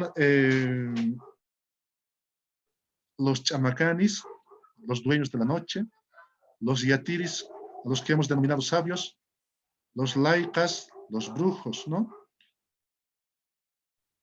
Los colliris, los curanderos, los amautas, que son los que dialogan y generan filosofía espiritual. El chamacani prácticamente es un ser que comprende muy bien las lógicas nocturnas de la espiritualidad y hace los conjuros durante la noche también. El chamacani, conocida en otras culturas como el chamán, es muy hábil en ¿cómo podemos decir? En la materia de la onomatopeica en este caso, ¿ya? El chamacani, el mejor chamacani es aquel que sabe replicar multiplicidad de voces humanas, animales y de otros seres. Cuando hay una ceremonia que se efectúa, que efectúa el chamacani, necesariamente tiene que dominar las voces de una mujer, de un hombre, de un animal, y tiene que replicar de la misma forma. El chamacani es el que invoca a estos seres a través de su palabra y hace hablar a cada uno de ellos, ¿no? Como si fueran muchas personas. Es impresionante esta sabiduría que han adquirido los chamacanis. Luego tenemos los yatiris, los sabios. Los yatiris en este caso no son simplemente unos sabios que saben leer las hojas de coca, perdón, sino que los yatiris son los verdaderos pedagogos de la naturaleza. Ellos administran los elementos de la naturaleza como si fuera un texto, entre comillas vamos a poner texto, o como una enciclopedia, ¿no? Donde prácticamente la naturaleza les provee todos los datos para manejar y administrar los ciclos, por ejemplo, de la siembra, del manejo de los animales, de la reproducción en este caso. Entonces, en la mano de los yatiris está prácticamente la interpretación de la naturaleza también, ¿no? Los laicas, llamados brujos ya durante la colonia, son las personas que sostienen guerras espirituales de manera permanente. Son los únicos seres que pueden oficiar mesas en contra de una comunidad, en contra de una familia o en contra de una persona. Los laicas son los especialistas de manejar distintos tipos de mesas para que se enferme, para que muera o para que caiga la helada, para que caiga la granizada. Es decir, hay una permanente relación de asimetría a través de estos seres en realidad, ¿no? Entonces, los laicas son los únicos que pueden manejar estos tiempos, digamos, ¿no? De aplacar con ciertos ¿no? Con ciertas invocaciones a ciertas comunidades, ¿no? Los colliris, los curanderos son los que conocen muy bien las cualidades de las plantas, de los animales, las cualidades de los flujos humanos, las cualidades de los minerales, por ejemplo, la arcilla, por ejemplo, que es una arcilla comestible, la pasa, ¿no? Son elementos que utilizan para la curación, ¿no? Unos para poder ingerir y otros para poder hacerse masajes. Entonces, los curanderos son especialistas en todo tipo de las cualidades, ¿no? Que tienen los animales, las plantas. Los amautas son los que dialogan y generan filosofía espiritual. En realidad son como metafísicos, ¿no? Los que permanentemente están repensando conceptos, los que están repensando o produciendo y reproduciendo categorías, ¿no? Que tienen que favorecer, digamos, a la buena convivencia de la comunidad, ¿no? A la armonía de la comunidad. Bueno, finalmente hemos visto ya esta cartografía. Lo que hago aquí es simplemente una comparación, ¿no? Con el pensamiento de Juan de Santa Cruz Pachacuti Yamqui. Y bueno, pues ya hemos visto cómo está ordenado el universo. Y ustedes también pueden hacer una práctica de esto, ¿no? Sin ir lejos. Ahí mismo en el barrio, en la zona. ¿Cómo podemos hacer una cartografía de un barrio, de una zona? Y mejor si es todavía multicultural, ¿no? Es decir, habrá un aporte importante, digamos, para poder identificar estos seres y a ver en qué tipo de cartografía cosmográfica, digamos, en este caso, se vive en la actualidad. cada uno de ustedes puede hacer una práctica de eso. No necesariamente tiene que ser de una comunidad, de un ayllo, de una marca, sino que también en nuestra zona, en nuestro barrio, en nuestro distrito, también podemos ensayar esto. ¿Ya? Bueno, para apurar un poco esto, vamos a leer de manera textual todo esto, ¿ya? Algunas implicancias ontológicas de la sociología cósmica. Cuando estamos mencionando sociología cósmica, estamos aplicando esto no solo para los seres humanos, eso quiero recalcar nuevamente, sino que estamos aplicando a una multiplicidad de sociedades, de colectividades, de animales, de plantas, de estos seres que hemos hablado, ¿no? Entonces, cada conjunto de estos seres constituye una sociedad. Y en ese marco estamos hablando de una sociología cósmica, ¿ya? Bueno, tenemos la sociedad cósmica de los seres sobrenaturales que despliegan una permanente interpelación a los pliegues y a los cánones de una armonía aparente en la convivencia humana. Los seres físicos y espectrales se constituyen en formadores y cristalizadores de una historia que narra las relaciones entre humanos y no humanos. En un mundo de extremo acecho y fustigo, los chamacanis, yatiris y otros posibilitan la redistribución simétrica de las múltiples diplomacias y políticas cósmicas de convivencia entre todos los seres que pueblan ese universo. El diálogo entre todos los seres del universo y los espiritualistas posibilitan parametrar la diplomacia y la ética de convivencia entre todos los seres del universo, incluyendo a los seres humanos normales. Las rogativas, movimientos, gestos y posturas de los chamacanes y yatiris son un aprendizaje de la pedagogía de los espíritus, mientras que las rogativas, movimientos, gestos y posturas de los seres humanos normales son un aprendizaje de la pedagogía de los chamacanes y amautas.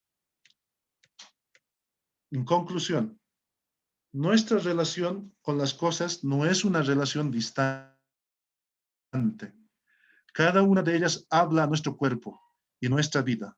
Están revestidas de características humanas, dóciles, suaves, hostiles, resistentes. E inversamente viven en nosotros como otros tantos emblemas de las conductas que queremos o detestamos. El hombre está investido en las cosas y éstas están investidas en él.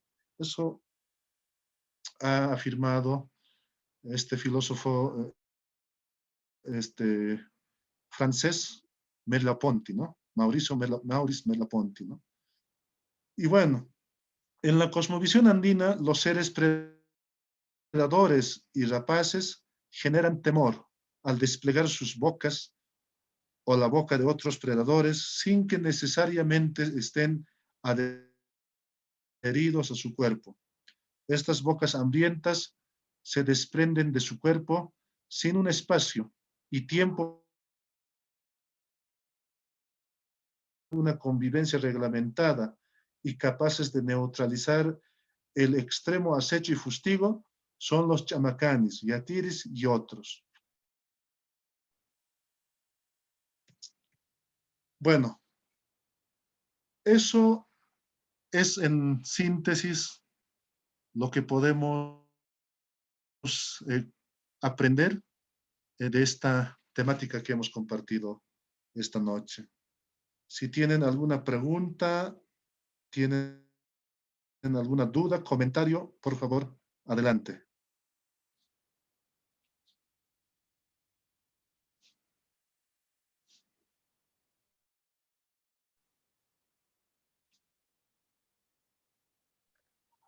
Yatichiri, Sí, yo tenía adelante, una hermano. consulta. Si bien la clase ha sido muy interesante, la verdad con bastantes cosas, ¿no? Que hemos aprendido, yo por lo menos todo me ha parecido muy interesante, nuevo, la verdad. Lo que no le he entendido bien es los ojos de agua. ¿Qué es Yatichiri? Los ojos de agua. Sí, sí. Bueno, alguna vez ha debido ver eh, rocas o ríos de donde nacen pues fuentes de agua. Son unos huecos así, discúlpenme la palabra, pero son Ajá. unos orificios, ¿no? Que nacen desde esas rocas, ¿no? O desde algún Ah, río. ya. Entonces, ese Ah, es ya, el ya. origen, digamos, de donde sale el Nace el agua, ¿no? río. Y no vas Ya. a encontrar exactamente donde nace el río, exactamente, ¿no? Entonces, estos orificios tienen una importancia muy particular, ¿no? En las comunidades andinas, porque hemos dicho, son como ovarios flotantes en sí, ¿no? Eh, de donde nacen seres como peces, serpientes, sapos o ranas en este caso, y a la vez también son predadores, ¿no? O acechadores. Ujú. Bueno, eso es un ojo de agua. Ah, ya, ya. Ya, ya. Sí, muchas gracias. Y a modo de comentario, cuando era niña recuerdo que leí un libro andino y habían varias ¿Ya? historias de la coca, de cómo se había descubierto la coca, pero uno que me hace recuerdo tocando este tema es que cuando habían llegado a colonizarnos, eh, habían agarrado los que siembran papa, ¿no? Al cosechar la planta de la papa, dice que les habían dado, y eso era como veneno, ¿Ya? los habían matado. Este lugar está lleno de toxicidad. Ya ¿Ya? No sé vámonos. si eso es un mito, ¿no? Una leyenda, o realmente es cierto. Nos vemos luego, Spirit. Micrófonos, apaguen. Sí, en realidad hay muchas versiones muy interesantes, ¿no? Hay elementos que posibilitan vida, hay otros elementos que no posibilitan, ¿no? Más bien luchan contra la vida, digamos, ¿no? Para la extinción. Un fenómeno que se acerca, digamos, al comentario que has hecho, es esto de los nacimientos no ováricos. Esto creo que no han escuchado, ¿no? Eso está en los relatos de Van Kessel, un antropólogo que ha hecho muchos estudios en la parte andina, y cómo los humanos, por ejemplo,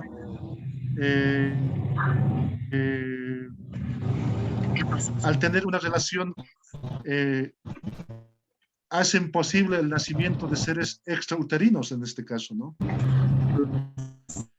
Por eso hablaba de un joven que no era tan simpático, así dice el relato, no era tan simpático, pero sin embargo la cholita era pues hermosa, ¿no? Y nunca ha sido aceptado por la cholita por su aspecto, ¿no? Entonces el joven,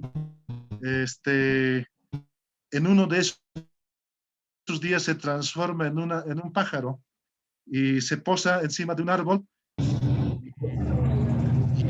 Y ese día la cholita estaba sentado ahí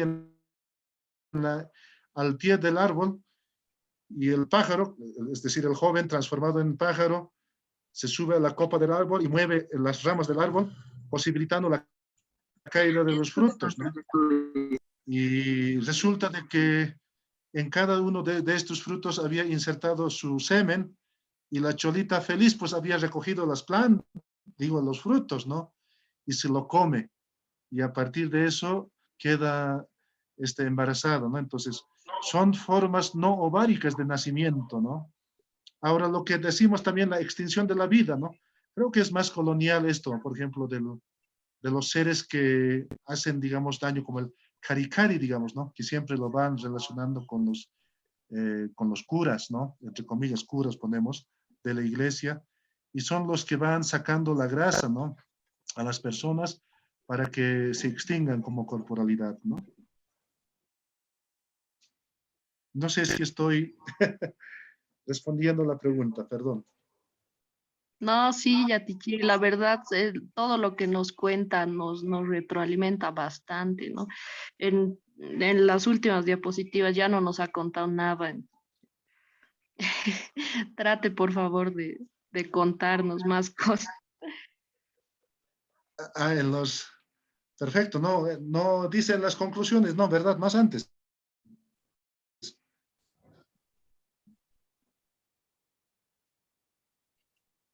Perfecto. Y ya ¿Alguien más, por favor? ¿Tiene alguna duda, pregunta? sí, Adelante, quería hermano.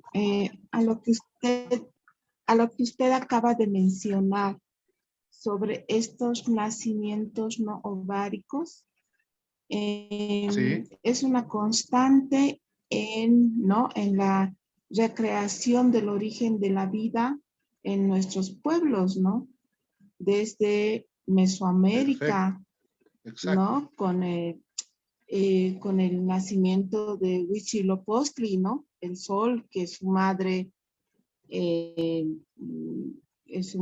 Coatlicue, ¿no? La tierra está barriendo Sí, y le cae una pluma y está embarazada y es el sol que nace, ¿no?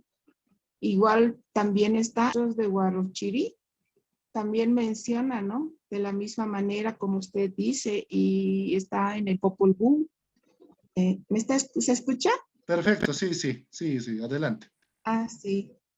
Entonces, yo pienso que tal vez nos va a faltar vida para poder desentrañar estas referencias, ¿no? De nuestras memorias orales, que en algún momento considero que no es un cuento, ¿no? No es una invención, debe tener un sentido, un trasfondo diferente, especial, ¿no? Que marca nuestra historia, ¿no?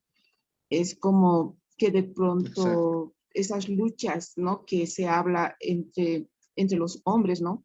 De pronto se transforman en luchas entre dioses, ¿no? Y es, no sé, considero que hay mucho para ver, ¿no? En ese aspecto. exacto, exacto, sí. En realidad, em, la misma, el mismo sistema de enseñanza, ¿no? Ha hecho de que descartemos estos elementos centrales, digamos, del pensamiento indígena, ¿no? Y en el tiempo ha ido borrándose de a poco y bueno, pues lo hemos convertido simplemente como si fuera ya algo histriónico o algo como una fábula de Esopo, ¿no? Entonces, un cuentito de por ahí y bueno, como si no tuviese ya ningún valor filosófico, ¿no? Entonces, sin embargo, si nosotros recolectamos todos estos datos, nos vamos a dar de cuenta de que en estos fragmentos está prácticamente la sustancia del pensamiento y el modo de vida de los pueblos. Sí, tiene razón. ¿Alguien más? ¿Preguntas? ¿Dudas? Y a Tichiri, yo solamente quería hacer un complemento. Antes de eso quería agradecer.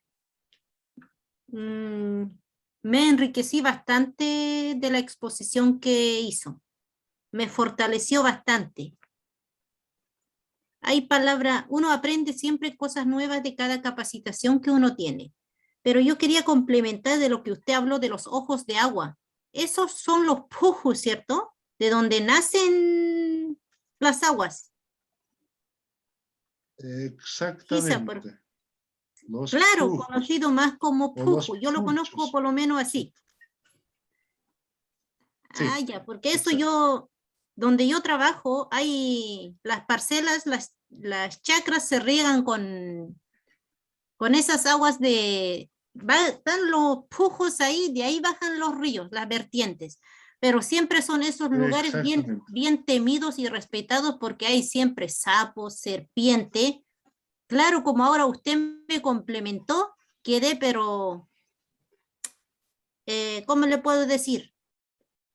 Súper preparada para mis clases, Yatichiri, me gustó, muy concentrada. Paisuma Yatichiri. Muchas gracias. Muchas gracias. Muchas gracias. Mira, la verdad,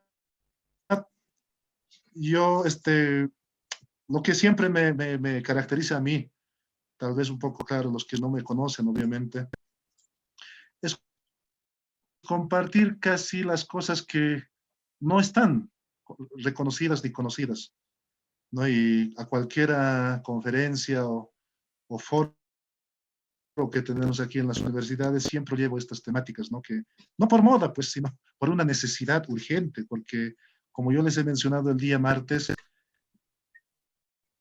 las personas que conocen muchísimo de estas cosas, que son personas ya mayores, ¿no?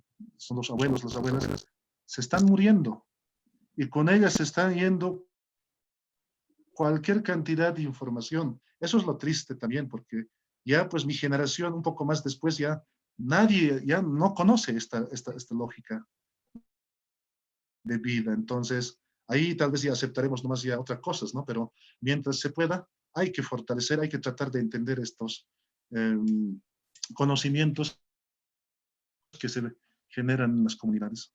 Entonces, yo parto de eso, ¿no?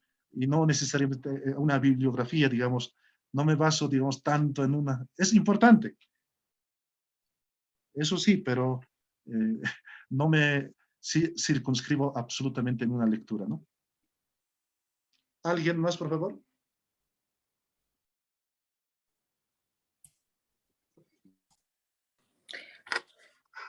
Yadishiri, los felicito, primero que todo, por entregarnos todos los conocimientos que usted tiene, y al igual que todos, todos los que estamos presentes en este curso, usted nos está abriendo la mente mucho más allá de lo que nosotros sabemos.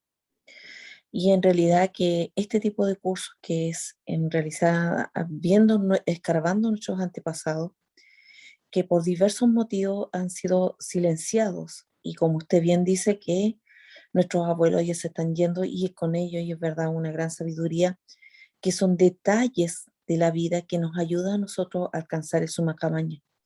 Pero lamentablemente como eso se ha ido, se está yendo, y las personas que estamos acá y buscando más información para poder salvar el futuro, no el futuro de nuestros hijos, de nuestros nietos, de los que van a venir más adelante. Y para eso buscar las herramientas para que eso sea así.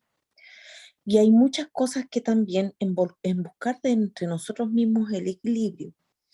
Y con todo lo que usted nos entregaba del Yatiri, de las otras personas que son personas importantes, que ya ahora ya de esos quedan muy poquitos, y cómo uno puede llegar a prepararse, como para quizás decir, no, porque todas estas personas han nacido ¿cómo le digo? Con una marca, con un legado, pero tomando en cuenta que todos nosotros también venimos de alguien que tiene un saber ancestral que de una u otra forma nosotros hemos ido heredando, y por las circunstancias de la vida nos van abriendo muchos caminos.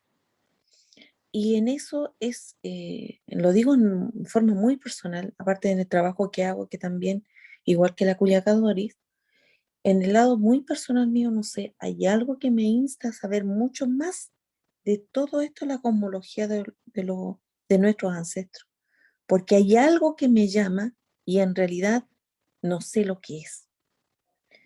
Y las cosas que usted me decía, y me gustaría dentro de todo esto, que usted me podría profundizar un poquito más, porque cuando usted nos estaba exponiendo, había ratos que se cortaba la transmisión y era en relación al chamacán.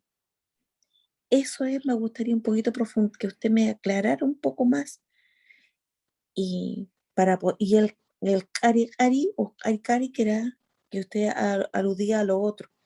Y lo otro también, profesor, era dentro de que usted decía los laicas, que eran los que peleaban con otros seres que hacían como el mal, y dentro de lo que yo he conocido, lo que también he escuchado de los abuelos, era que el mal no existe en nuestra, porque el mal desde que llegaron los curas, los españoles, a nosotros nos instaron de que la maldad había, de que existía el mal. Es por eso que hay un equilibrio entre el bien y el mal, y ese es en que nosotros como seres humanos tenemos que empezar a tambalear entre esos dos y lograr el equilibrio, porque tanto como el otro, como dice su país, el que está, el diablo, como se dice, no es diablo así, sino que es otra persona que tiene su forma de vida diferente a lo que es el bien, pero aprender con ese equilibrio, eso es lo que he aprendido de los abuelos. No sé si usted me podría complementar mucho más en eso, lo poquito y nada que he alcanzado a escuchar. A ver, bueno, muchas gracias. Muy interesante el comentario. Muchas gracias por eso. A ver, hemos hablado de chamacanis, ¿no? Chamacani, en Aymara, por ejemplo, etimológicamente podemos decir chamaca es noche y este sufijo que es ni remite a una acción, ¿no? Chamacani, como el dueño de la noche, ¿no? Entonces, lo que realmente impacta de este ser es que, y está dentro de los seres mayores, digamos, de los seres espirituales, ¿no? De los que administran la espiritualidad. Y el chamacani es pues ese ser que tiene que primero saber muy bien modular la voz de una mujer, la voz de un hombre, pero no solo de un hombre, de una mujer, de varias mujeres, de varios hombres. Es decir, tiene que manejar en su lenguaje multiplicidad de voces, ¿ya? Porque la ceremonia que efectúa el chamacani lo hace pues en un ambiente cerrado, ¿ya? Por eso le llamamos dueño de la noche, porque en Aymara lo llaman tuta, es decir, tiniebla absoluta. No tiene que ver nada de luces ahí, ¿no? Simplemente tienen que estar las personas junto al chamacani, las personas en este caso que están haciendo su rogativa, ¿no? Y el chamacani es el que prácticamente empieza a oficiar su ceremonia y, y va generando un momento de diálogo como si fuera con múltiples personas. Maneja la voz de los niños, de las niñas, es decir, tiene que saber todo, tiene que saber todo, absolutamente todo, porque la persona que está solicitando, digamos, el servicio del chamacani, dice, ¿no? Un niño de 9 años, digamos, un ejemplo estoy poniendo, ¿no? Eh, se ha perdido. Entonces ya el chamacani tiene que modular la voz de este niño, ¿no? Y para el colmo de los colmos es bien exacta casi ¿no? La voz que modula realmente, ¿no? Es parecido a la voz del niño. Pues dice, ¿no? Que, mira, si está lejos, ya está viniendo, dice, si está medianamente lejos, ya está acercándose, dice, ¿no? Entonces, así el chamacani empieza, digamos, a generar un ambiente de tranquilidad entre las personas que están solicitando justamente esta rogativa, ¿no? Entonces, por eso su importancia, ¿no? No puede hacer otro, ni Liatiri, o sea, todos son especialistas en su área en realidad, ¿no? Hay una confusión a veces entre, como si todos fueran brujos, ¿no? O laicas, ¿no? No es así. Por ejemplo, mira, poco repasando. Empezamos así jerárquicamente, vamos a ir. Empezamos de los chamacanes, luego vienen los yatiris, luego vienen los amautas, luego vienen los laicas, luego vienen los colliris, luego vienen los uñiris, luego vienen los taliris, ¿no? Cada uno de estos personajes tiene su especialidad y sobre todo las marcas, como llamamos nosotros, ¿no? El don que les otorga para ejercer esos, esos, esos trabajos espirituales, ¿no? Tiene que ser la caída de un rayo, tiene que ser, por ejemplo, de nacimiento de gemelos, Ispaya lo dicen, Ispa, ¿no? Los gemelos, tiene que tener la corona aquí, el doble, el cacazo lo llaman, ¿no? Tiene que ser sohtalla, los dedos. Nosotros, los seres normales, tenemos 5 dedos, pero el yatiri o el que va a ser alguno que va a oficiar este cargo, digamos, espiritual, tiene que tener 6 dedos, eso se llama sohtalla, ¿no? O tiene que nacer de pie, cayulla, ¿no? Entonces, son los indicadores, digamos, de que estas personas tienen que ejercer ¿no? Estos trabajos espirituales. Ahora, el Karikari. El Karikari obviamente es un ser prehispánico, ¿no? Sin embargo, en el tiempo ha sufrido algunas modificaciones, ¿no? Y tal, yo entiendo de que esto porque muchos lo han asociado al Caricari con un ser blancoide, ¿no? De ahí que el padre de alguna iglesia, ¿no? De alguna capilla, sería también el Caricari, ¿no? Sin embargo, la lógica de la transformación del Caricari es impresionante, ¿no? El Caricari normalmente es un ser humano, como cualquiera de nosotros. Sin embargo, cuando tiene que cumplir esta tarea de sacar la grasa a los seres humanos eh, y tiene que transformarse en un perro o tiene que transformarse en un gato. Hay un relato muy interesante en una de esas comunidades aquí en la región sur del lago Titicaca, específicamente en el municipio de Tiwanaku, ¿no? Donde uno de las personas cuenta, ¿no? Resulta que estaban descansando, ya estaban por dormirse, ya 10 de la noche, y más o menos pasa unos 20 minutos, golpea la puerta de la habitación donde estaban descansando, el señor sale de la casa, abre la puerta y se encuentra con un perro blanco, ¿ya? Y el perro blanco era, dice, grande y lo abraza de paso, ¿no? Y se asusta, pues, ¿no? El señor. Y va, el perro se escapa y lo va siguiendo, lo va siguiendo, lo va siguiendo. Se alza una piedra y lo lanza con esa piedra. Y justo al cuerpo de este perro de color blanco. Y cuando lo impacta la piedra, el perro se transforma en un humano. Y lo dice, por favor, no vamos a hablar de nombres, pero dice, por favor, ya no me golpees, soy tal señor. Entonces, es un relato muy interesante, ¿no? De cómo el Caricari, a través de su corporalidad, muestra la transformación de humano a animal y la contratransformación de animal a humano, ¿no? El otro, el laica, ya hemos hablado, ¿no? Ah, perdón, no hemos hablado. El laica, claro, tienes razón, ¿no? Tiene que haber un equilibrio siempre, ¿no? Por eso es una sociedad con bastante temple, ¿no? Las sociedades andinas son de temple, ¿no? De una relación simétrica de las cosas. Entonces, el laica en este caso es justamente para poner en equilibrio las cosas, ¿no? Para poner en equilibrio, por ejemplo, cuando una comunidad se aprovecha, por ejemplo, del acceso del agua, digamos, de estos ojos de agua que hemos hablado, para la irrigación de sus plantas o para sus ganados, entonces empieza la lucha, ¿no? La pelea entre autoridades de las comunidades, ¿no? Entre familias. Entonces ahí intervienen estos laicas y los laicas no luchan pues de manera física, ¿no? Sino que luchan de manera espiritual. Cada comunidad tiene su laica, cada parcialidad tiene su laica y este laica es el que perfectamente sabe, digamos, administrar qué tipo de mesas van a desplegar para poder poner en equilibrio estas diferencias, ¿no? Entonces, esa es la tarea específica y puntual del laica, ¿no? Y así puede haber una guerra permanente, digamos guerra, ¿no? Espiritual en este caso, ¿no? No una guerra física, de un laica con el otro, así.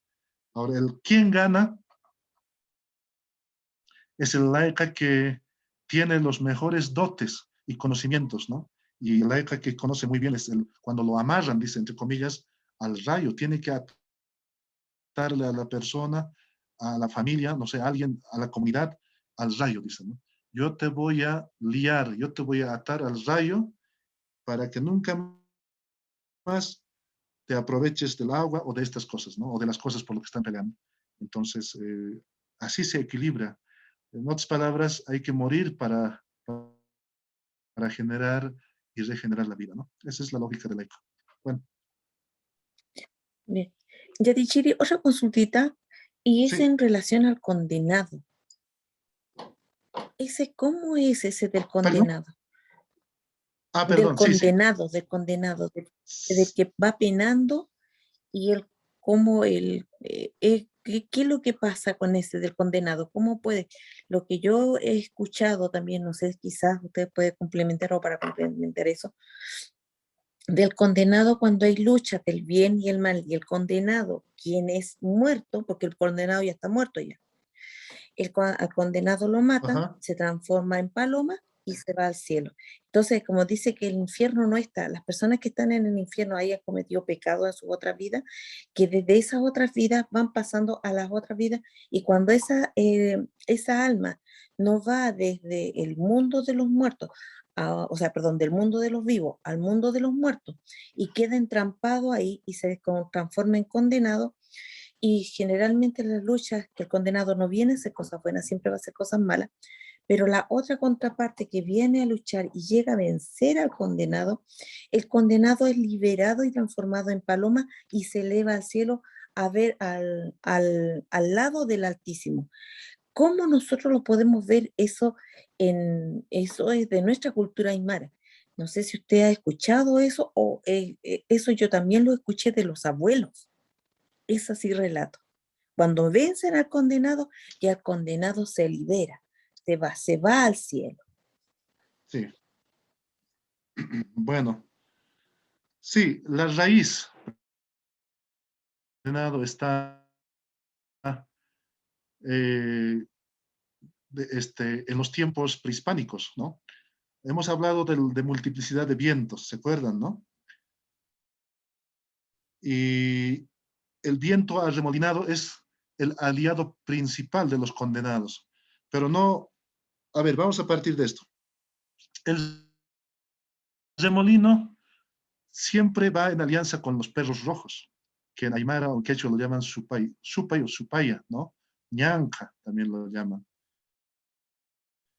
Entonces, más o menos, la capa, digamos, que cubre a este perro rojo es, pues, todos estos desechos que va recogiendo el remolino, ¿no ve? En su paso.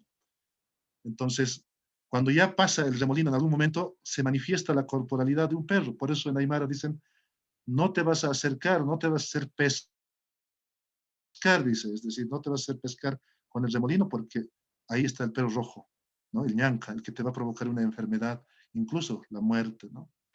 Entonces, de ahí también viene ya, desde esta misma lógica viene el condenado. Junto con este viento arremolinado, hay personas que se han condenado porque tienen pendientes, dice la comunidad, o con su familia, o han olvidado, no le han dado sus cosas de valor, o las cosas que preciaba en vida esta persona, entonces ha vuelto por ellas, dice, ¿no? Puede ser un animalito, puede ser otra persona, puede ser objetos en este caso. Entonces, junto con este remolino, vuelve el condenado. Entonces, el condenado normalmente se alimenta, en el mundo aymara lo llamamos Hakaich Mankiri, es decir, son antropófagos, ¿no? Y también son hemófagos, es decir, se alimenta de la sangre de los humanos, ¿no? Entonces, esa es, digamos, una de las cualidades del condenado. Ahora, el condenado, claro, debe ser, al menos en esta región del lago Titicaca, el condenado siempre se transforma en perro y también se transforma en gato.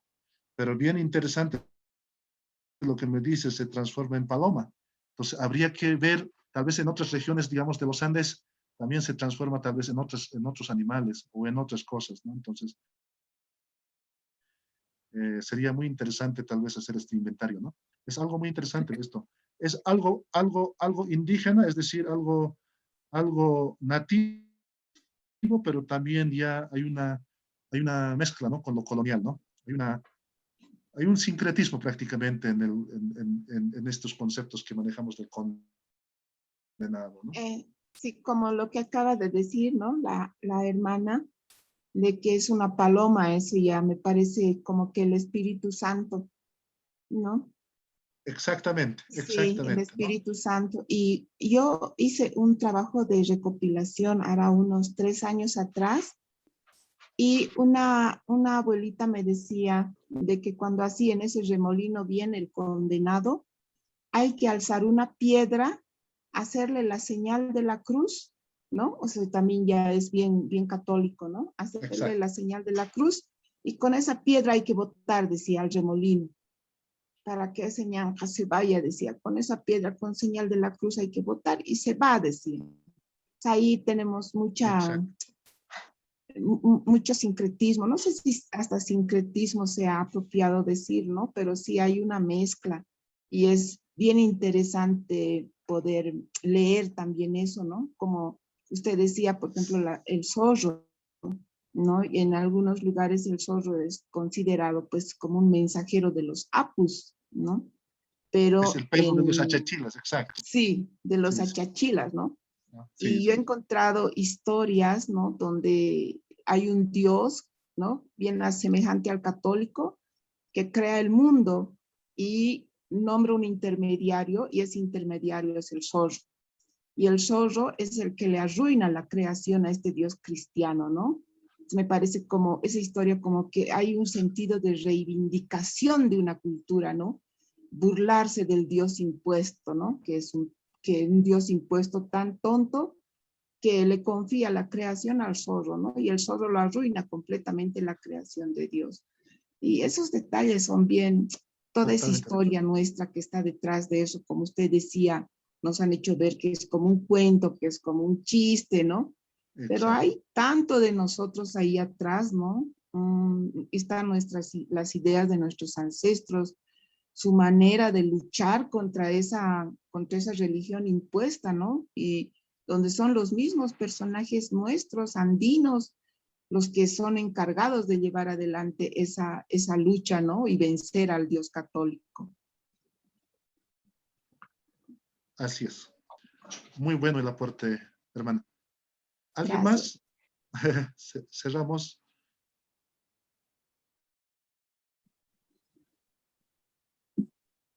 Sí, a ver, redondeando Profe, ya prácticamente. Sí, adelante, adelante. profe, bueno, al margen, ¿no? De todo, yo quisiera felicitarlo por todo lo que nos ha transmitido, ¿no? Interesante, muy interesante, cosas nuevas para nosotros y realmente algo que nos fortalece a nosotros, por lo menos en la labor que estamos haciendo, ¿no? Cada uno desde nuestros lugares donde trabajamos, todo eso.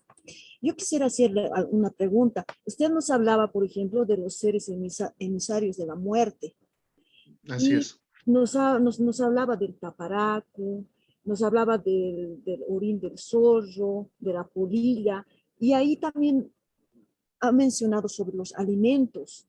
Quisiera Sí. que nos dé algunos alimentos que son emisarios de la muerte. Por favor. Eso nomás, profe. Muchas Bueno, gracias. a ver, es bien interesante esta relación de los alimentos, ¿no? Como seres emisarios, ¿no? De la muerte. Cuando, por ejemplo, hacemos una huatía, guaja lo llamamos en Aymara, en quechua es huatía, ¿no? O huatia, ¿no? En muchas ocasiones suele ser de que la mitad de la huatia está bien cocida y el otro está crudo. Entonces, la manifestación instantánea en ese momento es, ¿pero qué ha pasado? Al moment pachaja. ¿Alguna vez han escuchado eso? Entonces, mira, la cocción de estos alimentos, en este caso la papa dentro de la huatia, ya es un indicador. Ya se convierte la papa se convierte en un ser emisario de la muerte. Entonces dice, Almao man pachaja, cuando eso dice ya que alguien de la familia o de la comunidad se va a enfermar o va a morir. Uno bien concreto, esto de la oca, lo que les decía. La oca, cuando estamos en tiempos de cosecha, abril, mayo, se puede comer, porque es dulce, ¿verdad? Sacamos de la tierra y comemos a sí mismo. Pero eso lo podemos hacer simplemente hasta mediodía. Porque a partir de mediodía por la tarde ya no se puede comer la oca, porque al comer la oca, automáticamente estamos comiendo el cuerpo de nuestro padre y nuestra madre, de la mamá y del papá. Es un ser indicador de la muerte, ¿no? Tatama ojiwahani, tataman antes que tatam mamam antes que. Es decir, te conviertes en antropófago, ¿no? Entonces, estos dos elementos serían concretos, ¿no? Habría que tal vez escudriñar un poco más. pero incluso en la comida de la olla igual, ¿no? Cuando cocinamos quinoa, cuando hacemos la pesca de quinoa, ¿no? Y suele fermentarse casi de lo nada. Ni siquiera ha pasado horas y la quinoa ya está fermentado en la olla. Y lo mismo, ¿no? Es decir, alguien va a morir. Entonces, en ese sentido se convierte nuevamente la quinoa en un emisario de la muerte. Es muy interesante esta cadena, o sea, necesitamos semanas y semanas para poder despejar todo esto, ¿no? Pero bueno, lo estamos haciendo de manera muy sintética porque las clases, saben ustedes, son de 1 hora y media, ¿no? Y bueno, esos serían los 3 ejemplos concretos sobre alimentos como emisarios de la muerte. Gracias, profe. Muchas gracias. Bueno, ahora sí, para redondear esta parte y ya para irnos. Alguien decía, complementando, ¿no? Lo que decía también, un par de compañeros decían, ¿no? De que esto ya lo hemos considerado tal vez como algún cuento. Es decir, hemos superficializado prácticamente este tipo de conocimientos, ¿no? Pero si ustedes entienden de a poco, se van a dar de cuenta de que a partir de esta información, de estos datos que estamos compartiendo, pueden construir sistemas de ética, de convivencia, no solo con la naturaleza, sino también con los seres humanos. Se puede generar una teoría de una teoría que sea prototípico en realidad, ¿no? Es decir, en la moral, en la misma justicia comunitaria, por ejemplo, cuando hemos hablado de la granizada, ¿se acuerdan que hemos hablado de los viejitos, de las viejitas jorobados, no videntes, de los neonatos, ¿no? Y cómo podemos nosotros, a partir de estos conocimientos, aportar también a toda una disciplina, ¿no? Que está ausente de eso. Entonces, no es cuentito, no es leyendita, no es siusawi nomás, los aymara, los gilatas y cuyacas que hablan aymara, dicen siusa, cuacuintuki yachejayu, cuajnaira pachakiu para las janja, y chajaneja y celular anechtana, internet anechtano. No. Por eso yo les decía al principio, no sé con qué, yo quiero ser sincero con ustedes, hasta ahora no he leído un libro así de descolonización prácticamente. Tal vez he escudriñado algún subtítulo, título así, pero quisiera leer, ¿no? Quisiera leer realmente. Lo único que he leído, por ejemplo, de descolonización ha sido de Walter Mignolo, este antropólogo brasilero, ¿no? Que ha acuñado estos conceptos de colonialidad, todo eso. Pero habría que ver cuál es, a ver, la base desde donde están partiendo, digamos, para una descolonización. Porque si no comprendemos estas cositas que estamos hablando ahora, mucho menos vamos a comprender la cosita de la descolonización. La verdad, yo les digo. Y por eso yo les decía, tal vez en algún momento, cuando nosotros entendamos estas cosas, vamos a tal vez tener que descolonizar a los descolonizadores de ahora. Así más o menos suena la cosa. Entonces, es importante conocer todos estos datos y las informaciones que fluyen en las comunidades. Con esto quiero cerrar y bueno, pues voy a coordinar con el hermano Román sobre algunas actividades que tal vez vamos a realizar en estos días, no, que no van a ser muchas obviamente, y seguramente en su debido momento vamos a colgar esto en plataforma, por favor. Y conmigo nos veríamos el día martes en nuestra tercera clase. Y si alguna duda, si tal vez alguien les comenta algo nuevo, por favor, comenten pues en el grupo, que vamos a estar también al tanto. Bueno, pues entonces nos vemos el día martes. Un jalaya a todos, cuyacas y gilatas. Jalaya yatichiri. Buenas noches, profe, estaba interesante, muchas gracias. Gracias. Sin cama, hiki sin cama. Y que sin cama. Sí, que sin cama. Pachanero. Sin cama.